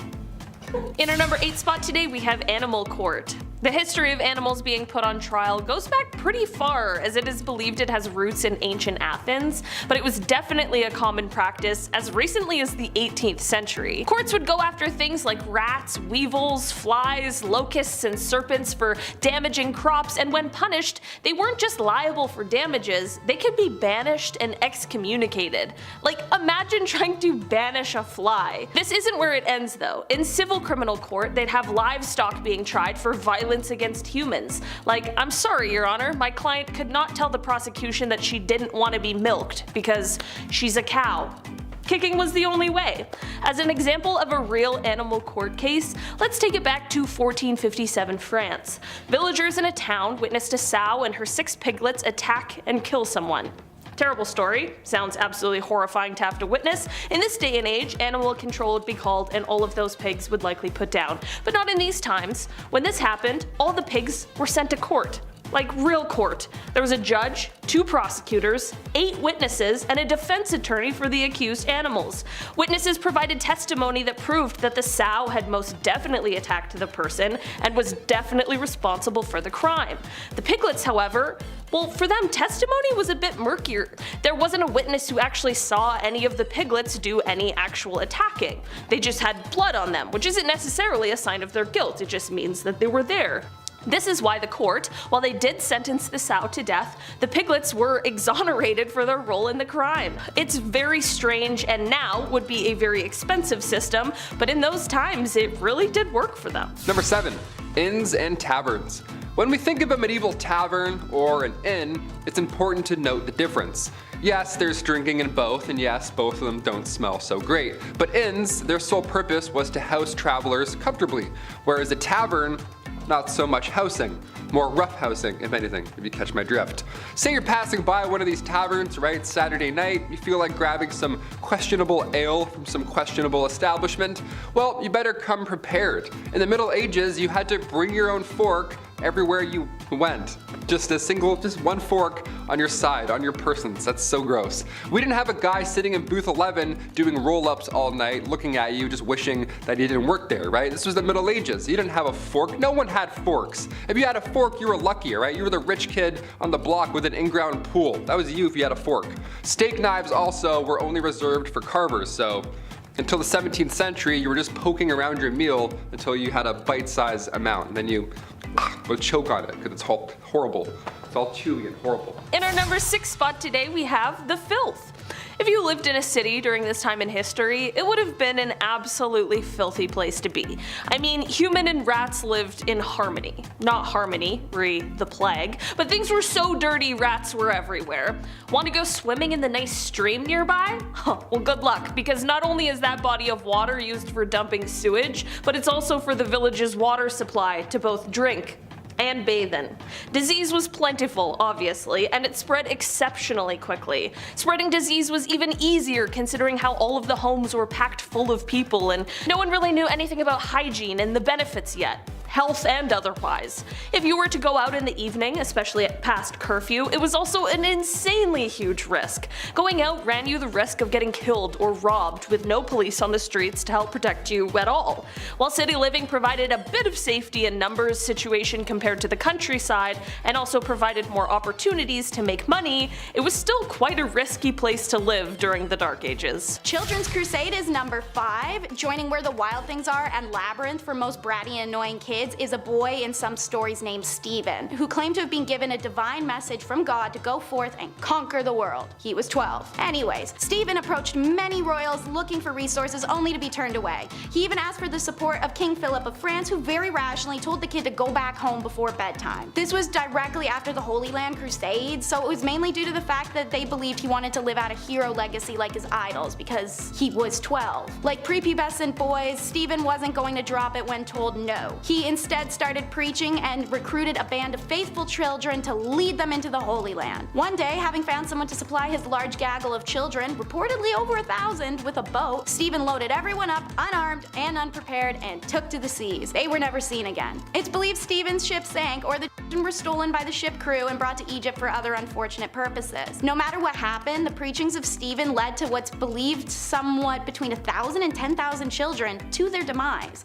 Stephen is one of few documented children crusaders, none of which can technically even be labeled as a crusade, because to fall under that title, a mission had to be delivered and blessed by a pope. No children's crusade was ever approved. Speaking of holy crusaders, the fate of the Templars is number 4 in our countdown. Founded in 1118 as a monastic military, their duty was the protection of pilgrims as they traveled to the Holy Land following the Christian capture of Jerusalem during the First Crusade. The Knights of Templar quickly became one of the richest and most influential groups groups of the Middle and Dark Ages, erecting banks, castles, and churches. Their wealth would be their downfall. A secret letter detailed black magic and scandalous sexual activities that was sent through France. The reality of this document was that it was made by King Philip of France, who notoriously stole and plundered from anyone he could. In response, more than 600 Templars are arrested, as well as hundreds of non-warriors who handled the day-to-day work such as banking, farming, and organizing. The men were charged with a wide array of offenses including heresy, devil worship, spitting on the cross, homosexuality, fraud, and financial corruption. The Templars, meanwhile, were kept in isolation and fed meager rations, all while facing brutal torture. Given the extreme conditions of medieval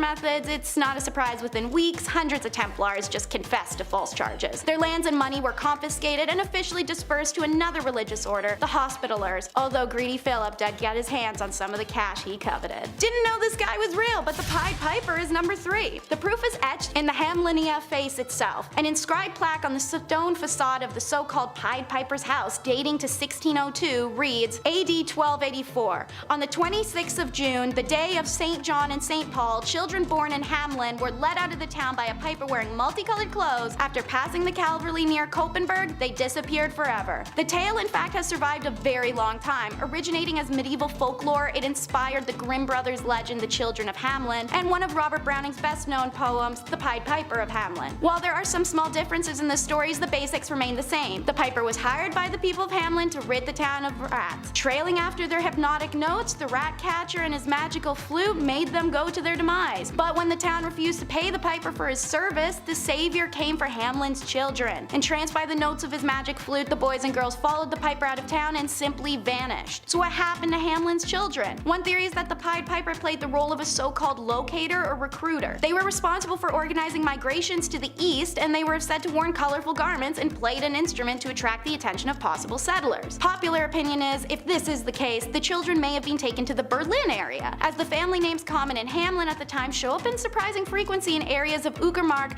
and Prznik, near Berlin. An entry in Hamelin's town records dating 1384 laments that it's 100 years since our children left. The stained glass window in town St. Nikolai Church, destroyed in the 17th century, but described in earlier accounts, reportedly illustrated the figure of the Pied Piper leading ghostly white children away. And St. Anthony's fire, number 2 in the countdown, is not as cool as it may sound. When people of Paris were tormented with painful boils, sores, swelling, and the sensation of fire in their skin, the only cure seemed to be a trip to St. Mary's Church in Paris. There, Duke Hugh the Great nourished the ill with his holy grain stores, said to help the ill recovered. And they did. But as soon as they returned home, they had the plague again with terrible illness. The cause? St. Anthony's fire. The disease starts with faint burning in the skin. Soon red spots covered the infected person's body, who felt like their limbs were on fire. Arms would swell and turn bright red, then terrible hallucinations would plague them, convincing them they were being assaulted by demons or dragged to hell. Finally, gangrene would set in, and the victim's fingers and toes would drop off one by one. Once infected, few survived. So what caused this horrible disease, and why did holy grain cure it? Well, if you've seen our video Top 10 Unusual Events from Medieval History, you may know about ergot poisoning. It's a fungus that grows on rye during cold and damp conditions. When the grain is ground up and then made into bread, people consume the fungus and poisoning ensues. So Duke Hugh's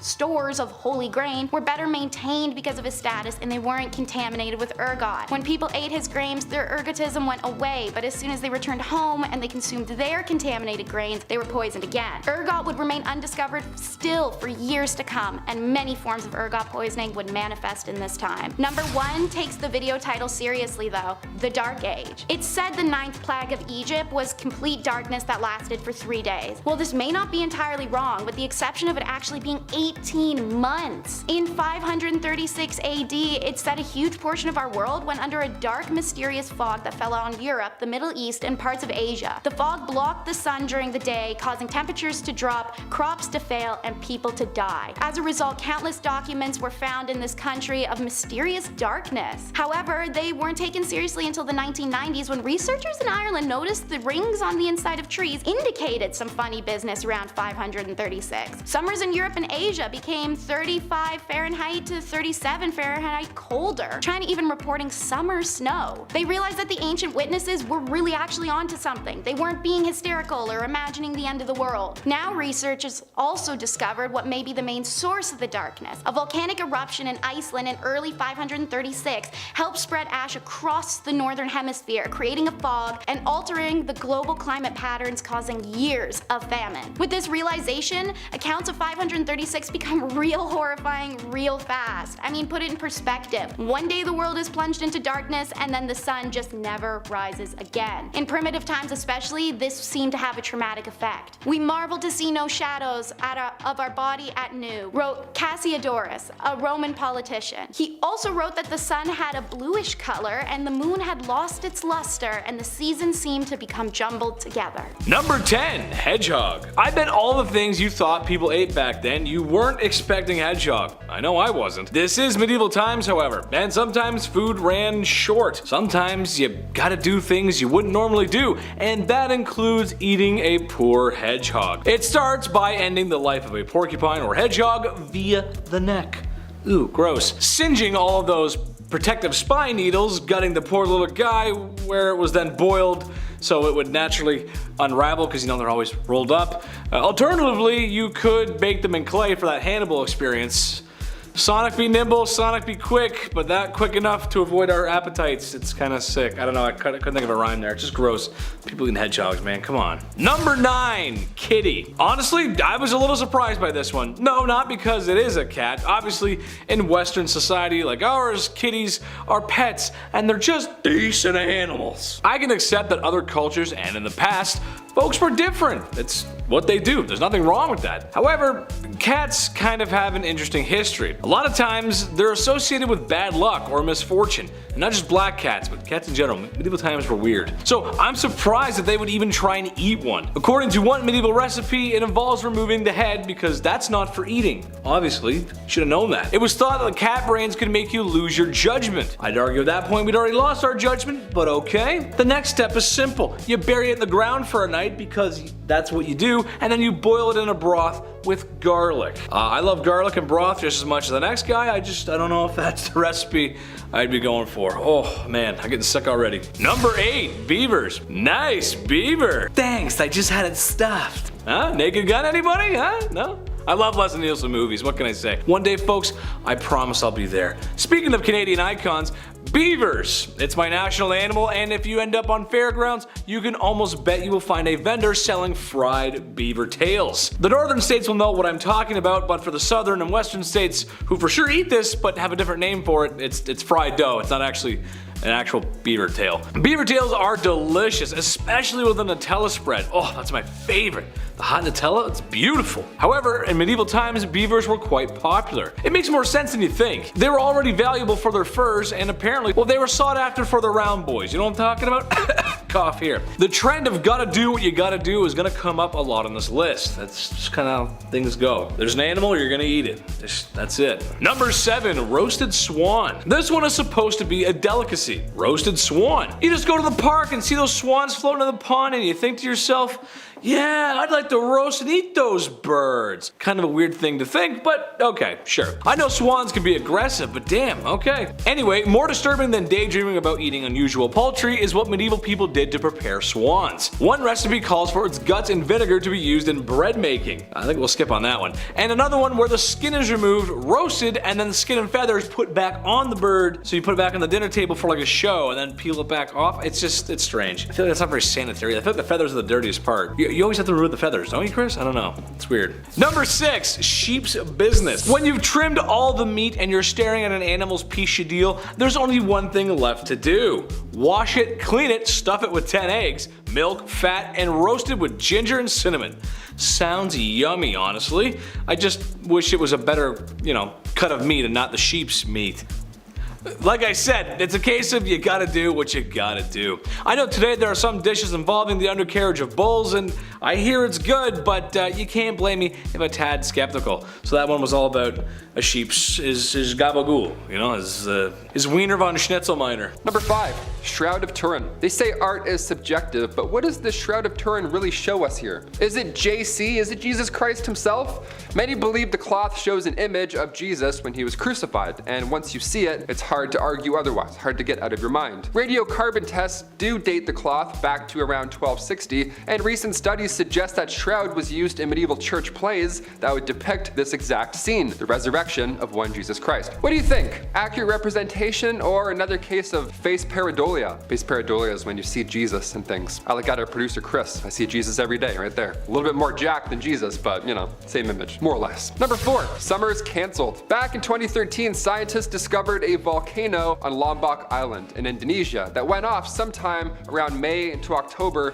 1257, and scientists all agree that this eruption was the largest blast that the Earth had seen in 7,000 years. So it was quite a spectacle, a horrible spectacle. If that. Cut to the next year, 1258, the following cold temperatures ruined crops and brought famine to pretty much all of Europe. Cattle were all dying off quickly, it was far too cold for them to even stand a chance, and it's estimated that London saw 15,000 deaths that year alone. Experts believe that this volcanic eruption was a factor in the Little Ice Age that changed global temperatures from the 14th to 19th century. That's like if Yellowstone went off tomorrow. It would be a really bad time, and then afterwards would be almost worse, if anything. No resorts for a while, I think. Definitely not. Number 3, the Great Famine. The medieval adjective game, back again with the Great Famine. Awesome, another great. All of Northern Europe suffered the Great Famine in 1315, so only like 60 years after that volcano went off. I mean, like, what luck is that? What a terrible time to be alive. 1315 to 1317, 2 years of famine, countless lives were lost, and of course, with people losing hope, crime rate shot up to an extreme level. Can't even describe some of the things that were recorded, but my god, people were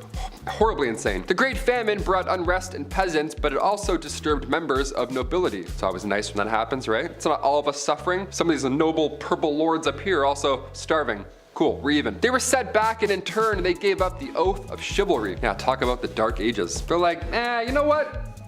No. Number 2, Plague Bear. Busboys, but for bodies. Let's do it. My god, this one's really dark. The hot summer of July 1665, right before London saw that great fire. What to do with all of these poor souls who have been hit by the plague? Now, bodies at this point were literally starting to pile up. So we need a new profession, somebody that deals specifically with these horribly infected bodies. Any volunteers? Show of hands. Yep, we got one. Like a plague bear, for example. There we go, just what we need. A plague bear has your back and your front and all of your infected places. Church wardens would organize burials. This was a normal thing back in the 1600s, but when the plague hit, they had to change things up. If somebody had the plague, well, these plague bearers, these brave souls, they would step up. They were the ones responsible for transporting all these bodies far, far away. And then they would bury them, right? Just way over there. Great idea. Honestly, the further the better. Couldn't agree more. A church would house these plagued souls away from society. Now, it sounds sad, but this was the best call, all things considered. So no, you weren't visiting any of your deceased loved ones anytime soon. And finally, number 1, medieval punishment cleaner. This one really sucks. Best for last. Here we go. Back in medieval times, many executions were public. The town would come out, watch a hanging or two, and then grab some bread and then head home. They're like, hey, classic Sunday. This was normal back in medieval days. Medieval punishments were like an event, but like modern events, somebody has to stick around and clean the place up. One of the earliest documented executioners goes back to 1202. He was the OG headsman. His name was Nicholas Johann, and their nickname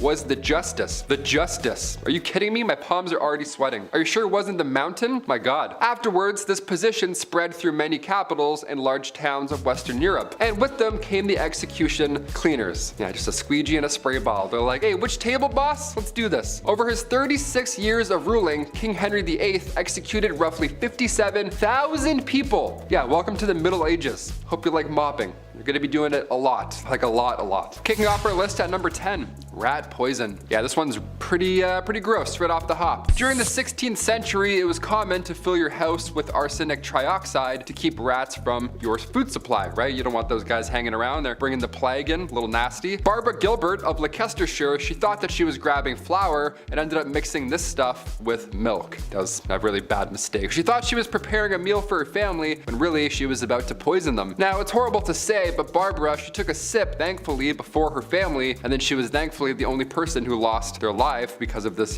poison that they made. It's tragic, but it could have been much, much worse. Everyone dying because of a rat poison plague? That's pretty horrible. But it happened again in 1599 when Margaret Morland thought she was giving her husband ale. Really, it was arsenic trioxide and water, aka not ale. God, that would really suck. What a horrible mishap. Number 9, famine. Back in medieval times, food supplies solely relied on good weather and proper harvests. And obviously, lack of rats definitely helps. If the seasons were dry, people of course starved. More often than not, common folk would survive on rations of berries, corn, and wheat. Now, the lack of food, of course, led to disease. Now, if they didn't starve to death, illnesses like tuberculosis, smallpox, typhoid, influenza, and mumps often did the trick. The Great Famine of the early 14th century was historically awful. Between 1315 and 1322, it rained for 150 days at a time. That's a lot of water. Western Europe was a mess. These conditions took the lives of 15% of England. Farmers couldn't plant or harvest crops, and the winters during these years were historically bad as well. Insane rainfalls and severe freezing. We're still struggling to adapt to weather changes today, but imagine the Dark Ages. Weather sucked every day. It was horrible. Number 8. Weather witch. Aside from that little ice age I just referenced, what was the weather like for most of these medieval travelers? 5 seasons of Game of Thrones. They talked about winter coming, but what were those winters really like? People in the 1400s believed that bad weather could be caused by the behavior of wicked people, like killers, those who sin, incest, that was a pretty bad one. Game of Thrones would have been screwed off the hop. That would have been a lot of horrible weather. Even family arguments were to blame. You talk back to your mom, next thing you know, the crops are frozen. Nice, way to go, Eric. It's on you. Now, this eventually linked back to blaming witches or sorcerers who some believe could control the crops and or weather. Yeah, sorcerers controlling your crops, imagine that. The Malleus Maleficarum, published in 1486, this book straight up references a witch that would fly in the air and create storms. Yeah, with effects that took lives of animals and farmers. No thanks, I'm glad we don't have any of those floating about. We just have drones now, which are just as annoying. Number 7, Jesus take the wheel. With witches to blame for hailstorms, who do we turn to fight the powers of evil, right? How do we get some goddamn crops back in the game? From the 14th to the 16th century, the ice pack grew around the world. Weather was changing in a drastic way, and by 1550, there had been an expansion of glaciers worldwide. Everyone thought that it was witches causing it. It's like, no, just plain old science. Back then, the general public didn't know what was happening. They didn't have Neil deGrasse Tyson explaining the phenomenon on a podcast. So people in the medieval times would perform rituals for harvesting crops in hopes that something would change. There would be special prayers, charms, beautiful services, all to ensure proper weather and fertility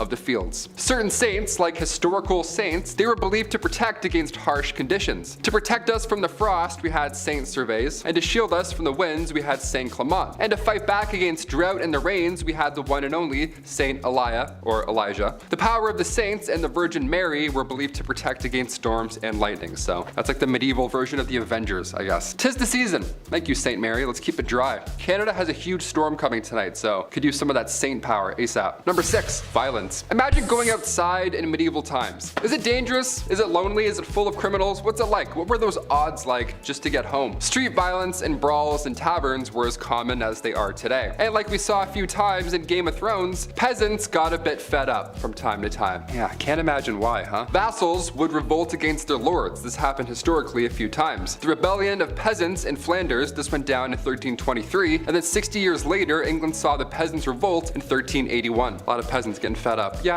I would assume. I'm surprised it took that long, really. Number 5 is why women want to stay in religious favor. In medieval Europe, a device was literally invented for women who defied their religious beliefs. Pyramid-shaped and made of wood, the woman who dared to defy her god should fear this. See, they would bind the woman's hands and ankles and then sit one of her 2 openings on the peak of the pyramid. She would then be incapable of shifting her weight anywhere else and was forced to put her weight down on the tip. It would slowly slide upwards and inwards, and the longer she was pressed down on it, the more her body split apart. These women would be left for days on end sometimes on this device. The device's slow, agonizing death can be compared only to the shame it inflicted as well. The woman was stripped nude and forced to suffer this torture in public for all to see. Number 4 is harems. To start, the word harem is derived from the Arabic word harem, and it often means sacred, forbidden, and sometimes sanctuary. This was an accurate name as only women's household members and some related male members were allowed to enter a harem, which was an honored women's space. The harem was the ultimate symbol of a sultan's power. His ownership of women, mostly slaves, was a sign of wealth, power, and sexual prowess. The seclusion from public gaze also inflated this power more so. But a royal harem could be a place of filth and stink where chaos and emotions ran high. This was the price of being property. Used by the emperors and his sons, you could either be favored or so hated that one day you vanish and rumors of your exile whirl amongst your peers. These ladies usually did not have the liberty to move out of the harem as they liked, but inside the harem they could move around as they pleased. There was no sisterhood in them either. Socializing amongst themselves was usually not friendly and jealousies were shown directly. Makes sense, as status and position of authority in the harem were determined by the place that they had in the emperor's favor, and to give the king his first male child was a great competition in this regard, resulted in unpleasantness through the royal harem. Everyone tried their best to please the emperor and turned her bad qualities like jealousy, aggression, or short-tempered attitude onto other women. Seeing as many of these women were stolen from outside the empire, let alone inside, frustration with language barrier and culture clash was also a huge source of contempt. Sometimes the women would lie to the sultan to have others disposed of, or they'd simply gang up on one another. Regardless, harems were places of drama, inequality, and a race to be favored as a ticket out of sexual servitude. Hidden sexuality is number 3. There were plenty of mainstream laws in medieval and Middle Europe against male homosexuality, and while it wasn't considered as serious, lesbianism still posed a threat to the ideals of a male-centric societal order. A law written in 1260 France stated that women caught engaging in homosexuality shall undergo mutilation on her first and second offense, and on her third she must be burned. This is one of the only laws to specify consequences for lesbianism, but the 13th century and Christian perspective of sex radicalized further into modesty. Lesbianism was equated to sodomy at that time point and therefore carried a similar sentence: death. There is sufficient evidence of lesbians in Middle Ages, most of which come from the church. Turns out many nuns were sexually active lesbians, and the church directly acknowledges their presence by having to pass laws establishing penalties for nuns caught having sexual relations with each other. So not only were they having sexual relations with each other, but it was enough that the church had to do something about it. For example, during the 8th century, Pope Gregory III gave penances of 160 days for unnatural female acts. Still, no torture or death though. This is because as long as phallus or other phallus-shaped objects weren't used or involved, the relationship wasn't considered real intercourse. Real intercourse involved procreation after all. So eventually, when Christianity upped the ante, however, any sexual act that caused pleasure, which now included lesbian intercourse or plain old self-stimulation, was now considered sin. So like most women of the Middle Ages, even bisexual and lesbian women had to settle down for a man at that point. Anyone who struggled with sexuality can imagine how dreadful it would be to live that way. Divorce was a nightmare, which is why it's number 2 in our countdown. Laws worldwide were unforgiving of divorces, literally always to the woman. In Chinese laws, a woman could only divorce her husband if he mistreated her family, not even her. He, on the other hand, could divorce her for anything. Some accepted grounds for divorce were failure to bear a son, evidence of being unfaithful, lack piety to the husband's parents, theft, suffering a virulent or infectious disease, jealousy, and talking too much. A pretty superficial list, but in Chinese society, divorce was a serious action with social repercussions for both parties, so consequently divorces were not as common as they may sound. She could not be divorced if she had no family to return to, or if she had gone through the 3-year mourning period for her husband's dead parents. And speaking of family, during the Han Dynasty, unmarried women brought a special tax on their family, and women with babies were given a 3-year exemption from the tax, and their husbands a 1 year. So there was a huge push to get married. Meanwhile, in medieval England, their similarities are stark. They too had a small number of divorces despite an expansive list of reasons to do so, such as there was a discovered blood relation between the individuals, or impotence, or fear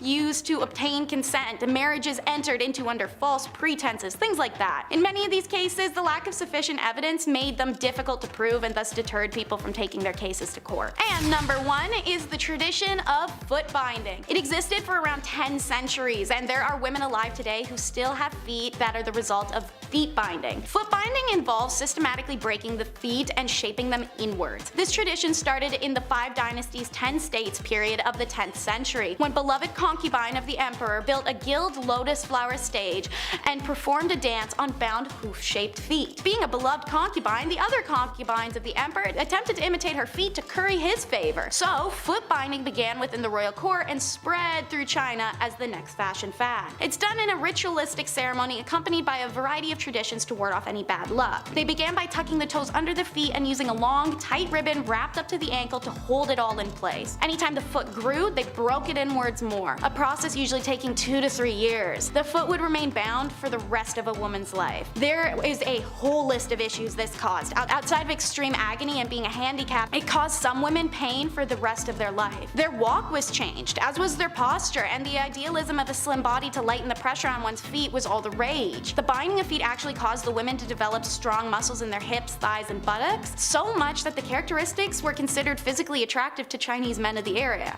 aka the girlies were thick. When colonization came to China, Western women boycotted foot binding, going as far as to catch women with bound feet and cut off their bindings. A humiliation because these women would never ever show their bare feet to anyone, let alone even husbands. And many of these women lost their husbands when the Western boycott worked. A lot of girls who had had their feet bound in order to become marriageable suddenly found themselves abandoned by their husbands because foot binding was no longer fashionable at all. Number 10 is sumptuary laws, which are the most common kind of medieval law, defined as laws made for the purpose of restraining luxury or extravagance, particularly against inordinate expenditures for apparel, food, furniture, and etc. Sumptuary laws were enacted for the purpose of regulating trade, but also regulate and reinforce social hierarchies by restricting foods, clothing, and luxury items. They did this so it was easy to identify someone's social rank and privilege in the name of good old-fashioned social discrimination and class division. Bourgeoisie subjects appearing to be as wealthy or as wealthier than ruling nobility could undermine the royals' presentations as the most powerful in the land. Why, that could cause traitors and thieves and revolts. In late medieval cities, sumptuary laws were instituted as a way for nobility to limit the conspicuous consumption of everyone, most specifically the prosperous bourgeoisie, while still making it about poor commoners enough for it to slip past them while they were busy poking fun at those below them. They missed out what the royals sneakily did above them. Cowardice tax law is number 9. Medieval knights weren't always volunteered. In fact, a grand majority of many kingdoms functioned off of what was essentially a drafting of their men into the service. So it makes sense that not everyone was as passionate about the idea of sieges or holy crusades or anything that could really get them wiped out in the name of a cause that just wasn't for them. So while it could be considered a great honor to be called to battle and you wanted to shirk your duty of obligation, you technically were able to pay a scourge, aka the cowardice tax, which originated in 1100. Essentially a get-out-of-jail-free card that you paid for with your own wage. Royalty started to lean into this new tax source, and by the 13th century it had evolved into a generalized tax on the knight's land. When the scourge tax reached 300%, the result of one king's want to force those to serve him all in a total Icarus flies too close to the sun fashion, it led to the implementation of the Magna Carta, which was forced onto royalty in the times to stunt their seemingly endless control and dictatorship. Sports banning is number 8. You've heard it in some of our other medieval videos, but we'll dive more into it now. Soccer and tennis were 2 banned sports of the medieval era. Handball, club ball, which is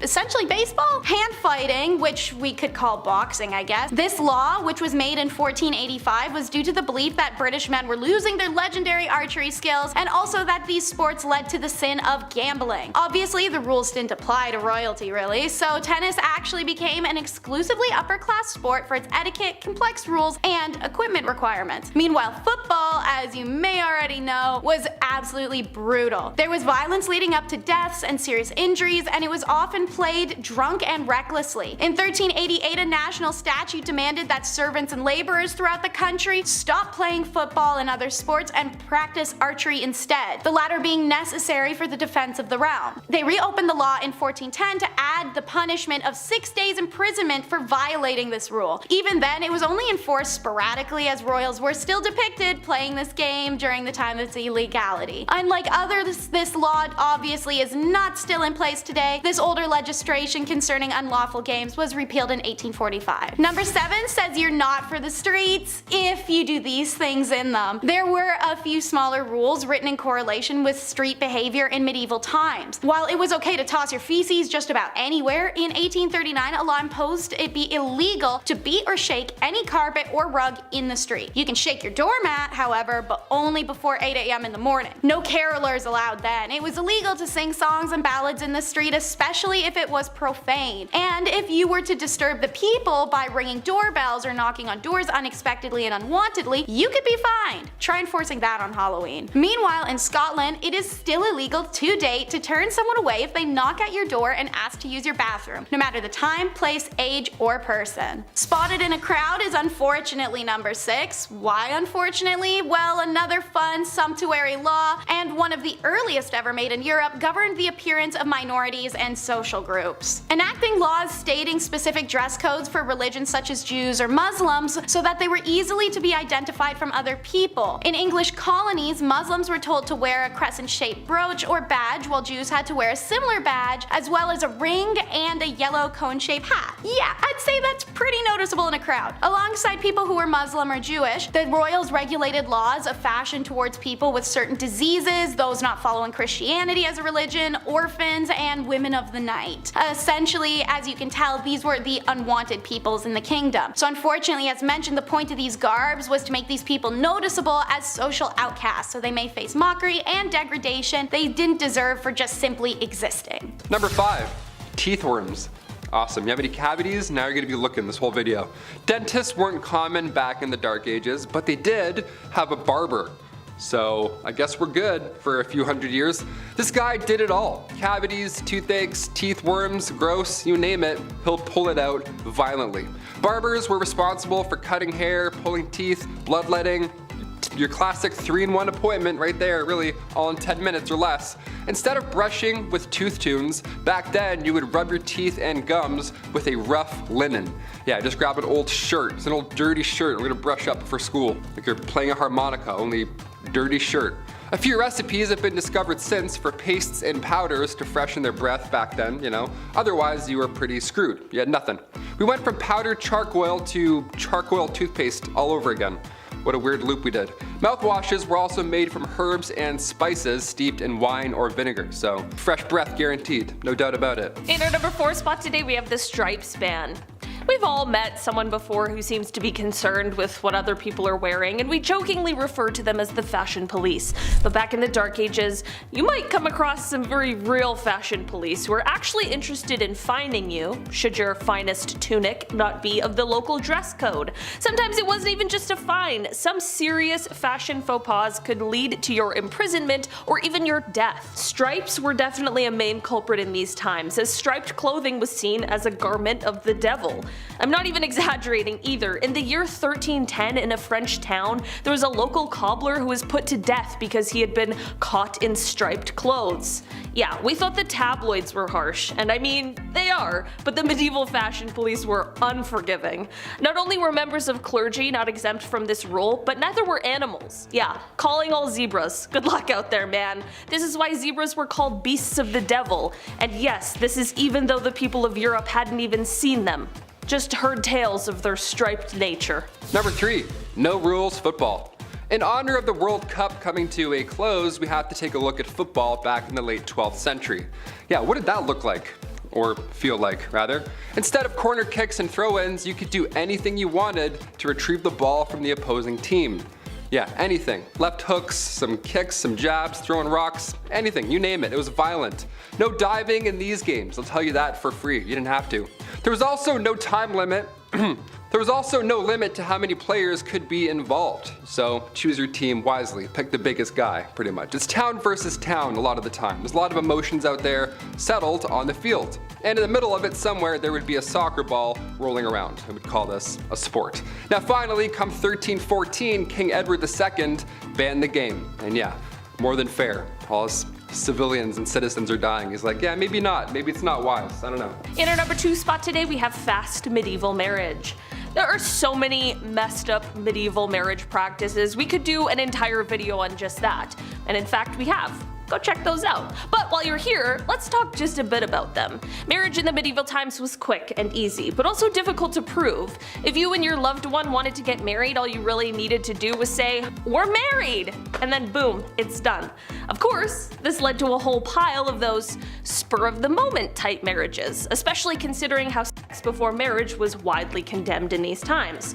You know, people are like, we're married now, let's do it. Well, I'm pretty sure many people who were divorced would have preferred if their marriages were this easy. This led to people, of course, taking advantage of this difficult to prove thing. Most especially women would often fall victim to a man who might want to take you as his wife for the night. But then the following day, after getting what he wants, he denied ever agreeing to the union of the two, if you're catching my drift. This is why many women tried to get at least one witness to union, just in case. And finally, number 1. Pointed shoes. This one's so fun. Whenever I see anything that's related to the medieval times, I always admire the attire, right? Especially the shoes. I hate buying shoes today so much. Now they're so specific. You got walking, running, trail shoes. They're always so expensive. Nobody does it like the medieval times anymore. Specifically, krakows. Krakows were awesome. They were the style of shoe commonly worn in the 15th century Europe that looked really ridiculous. They had the huge long nose that went up really high. They're so silly looking, maybe that's why I love them. These long-toed shoes first appeared in the 12th century, but the krakow, the thing is, these things were twice as long as your foot, and that was considered fancy back then. These meant business, so you better watch those ankles, Beth, alright? We're going into some meetings fast. They were named after the city that they were made in. Krakows were worn by everybody at one point, but as cheeky as it sounds, the longer the shoe, the more valuable you were. There we go. So it turned into a joke eventually, right? These things got way too long and it looked ridiculous. You ever walk around in flippers beside the pool where you do that big silly walk? That's the walk that everybody was doing in town, right? It was out of hand. They would be stuffed with horsehair or moss. Yeah, which is just as comfortable as Dr. Scholl's. Imagine stepping around in moss all day. Yuck. Also, sometimes a string would be needed to be tied from the tip of the shoe to your knee just to keep these damn things afloat. So everybody at one point in time, in the medieval times, looked like a Muppet tied to strings. How amazing is that? Do you own any krakows? If so, how do we get our hands on a pair? I'm a size 11.5 krakow. Let's make it happen. Maybe if we all pitch in as a community. I don't know, we can all be wearing krakows tomorrow.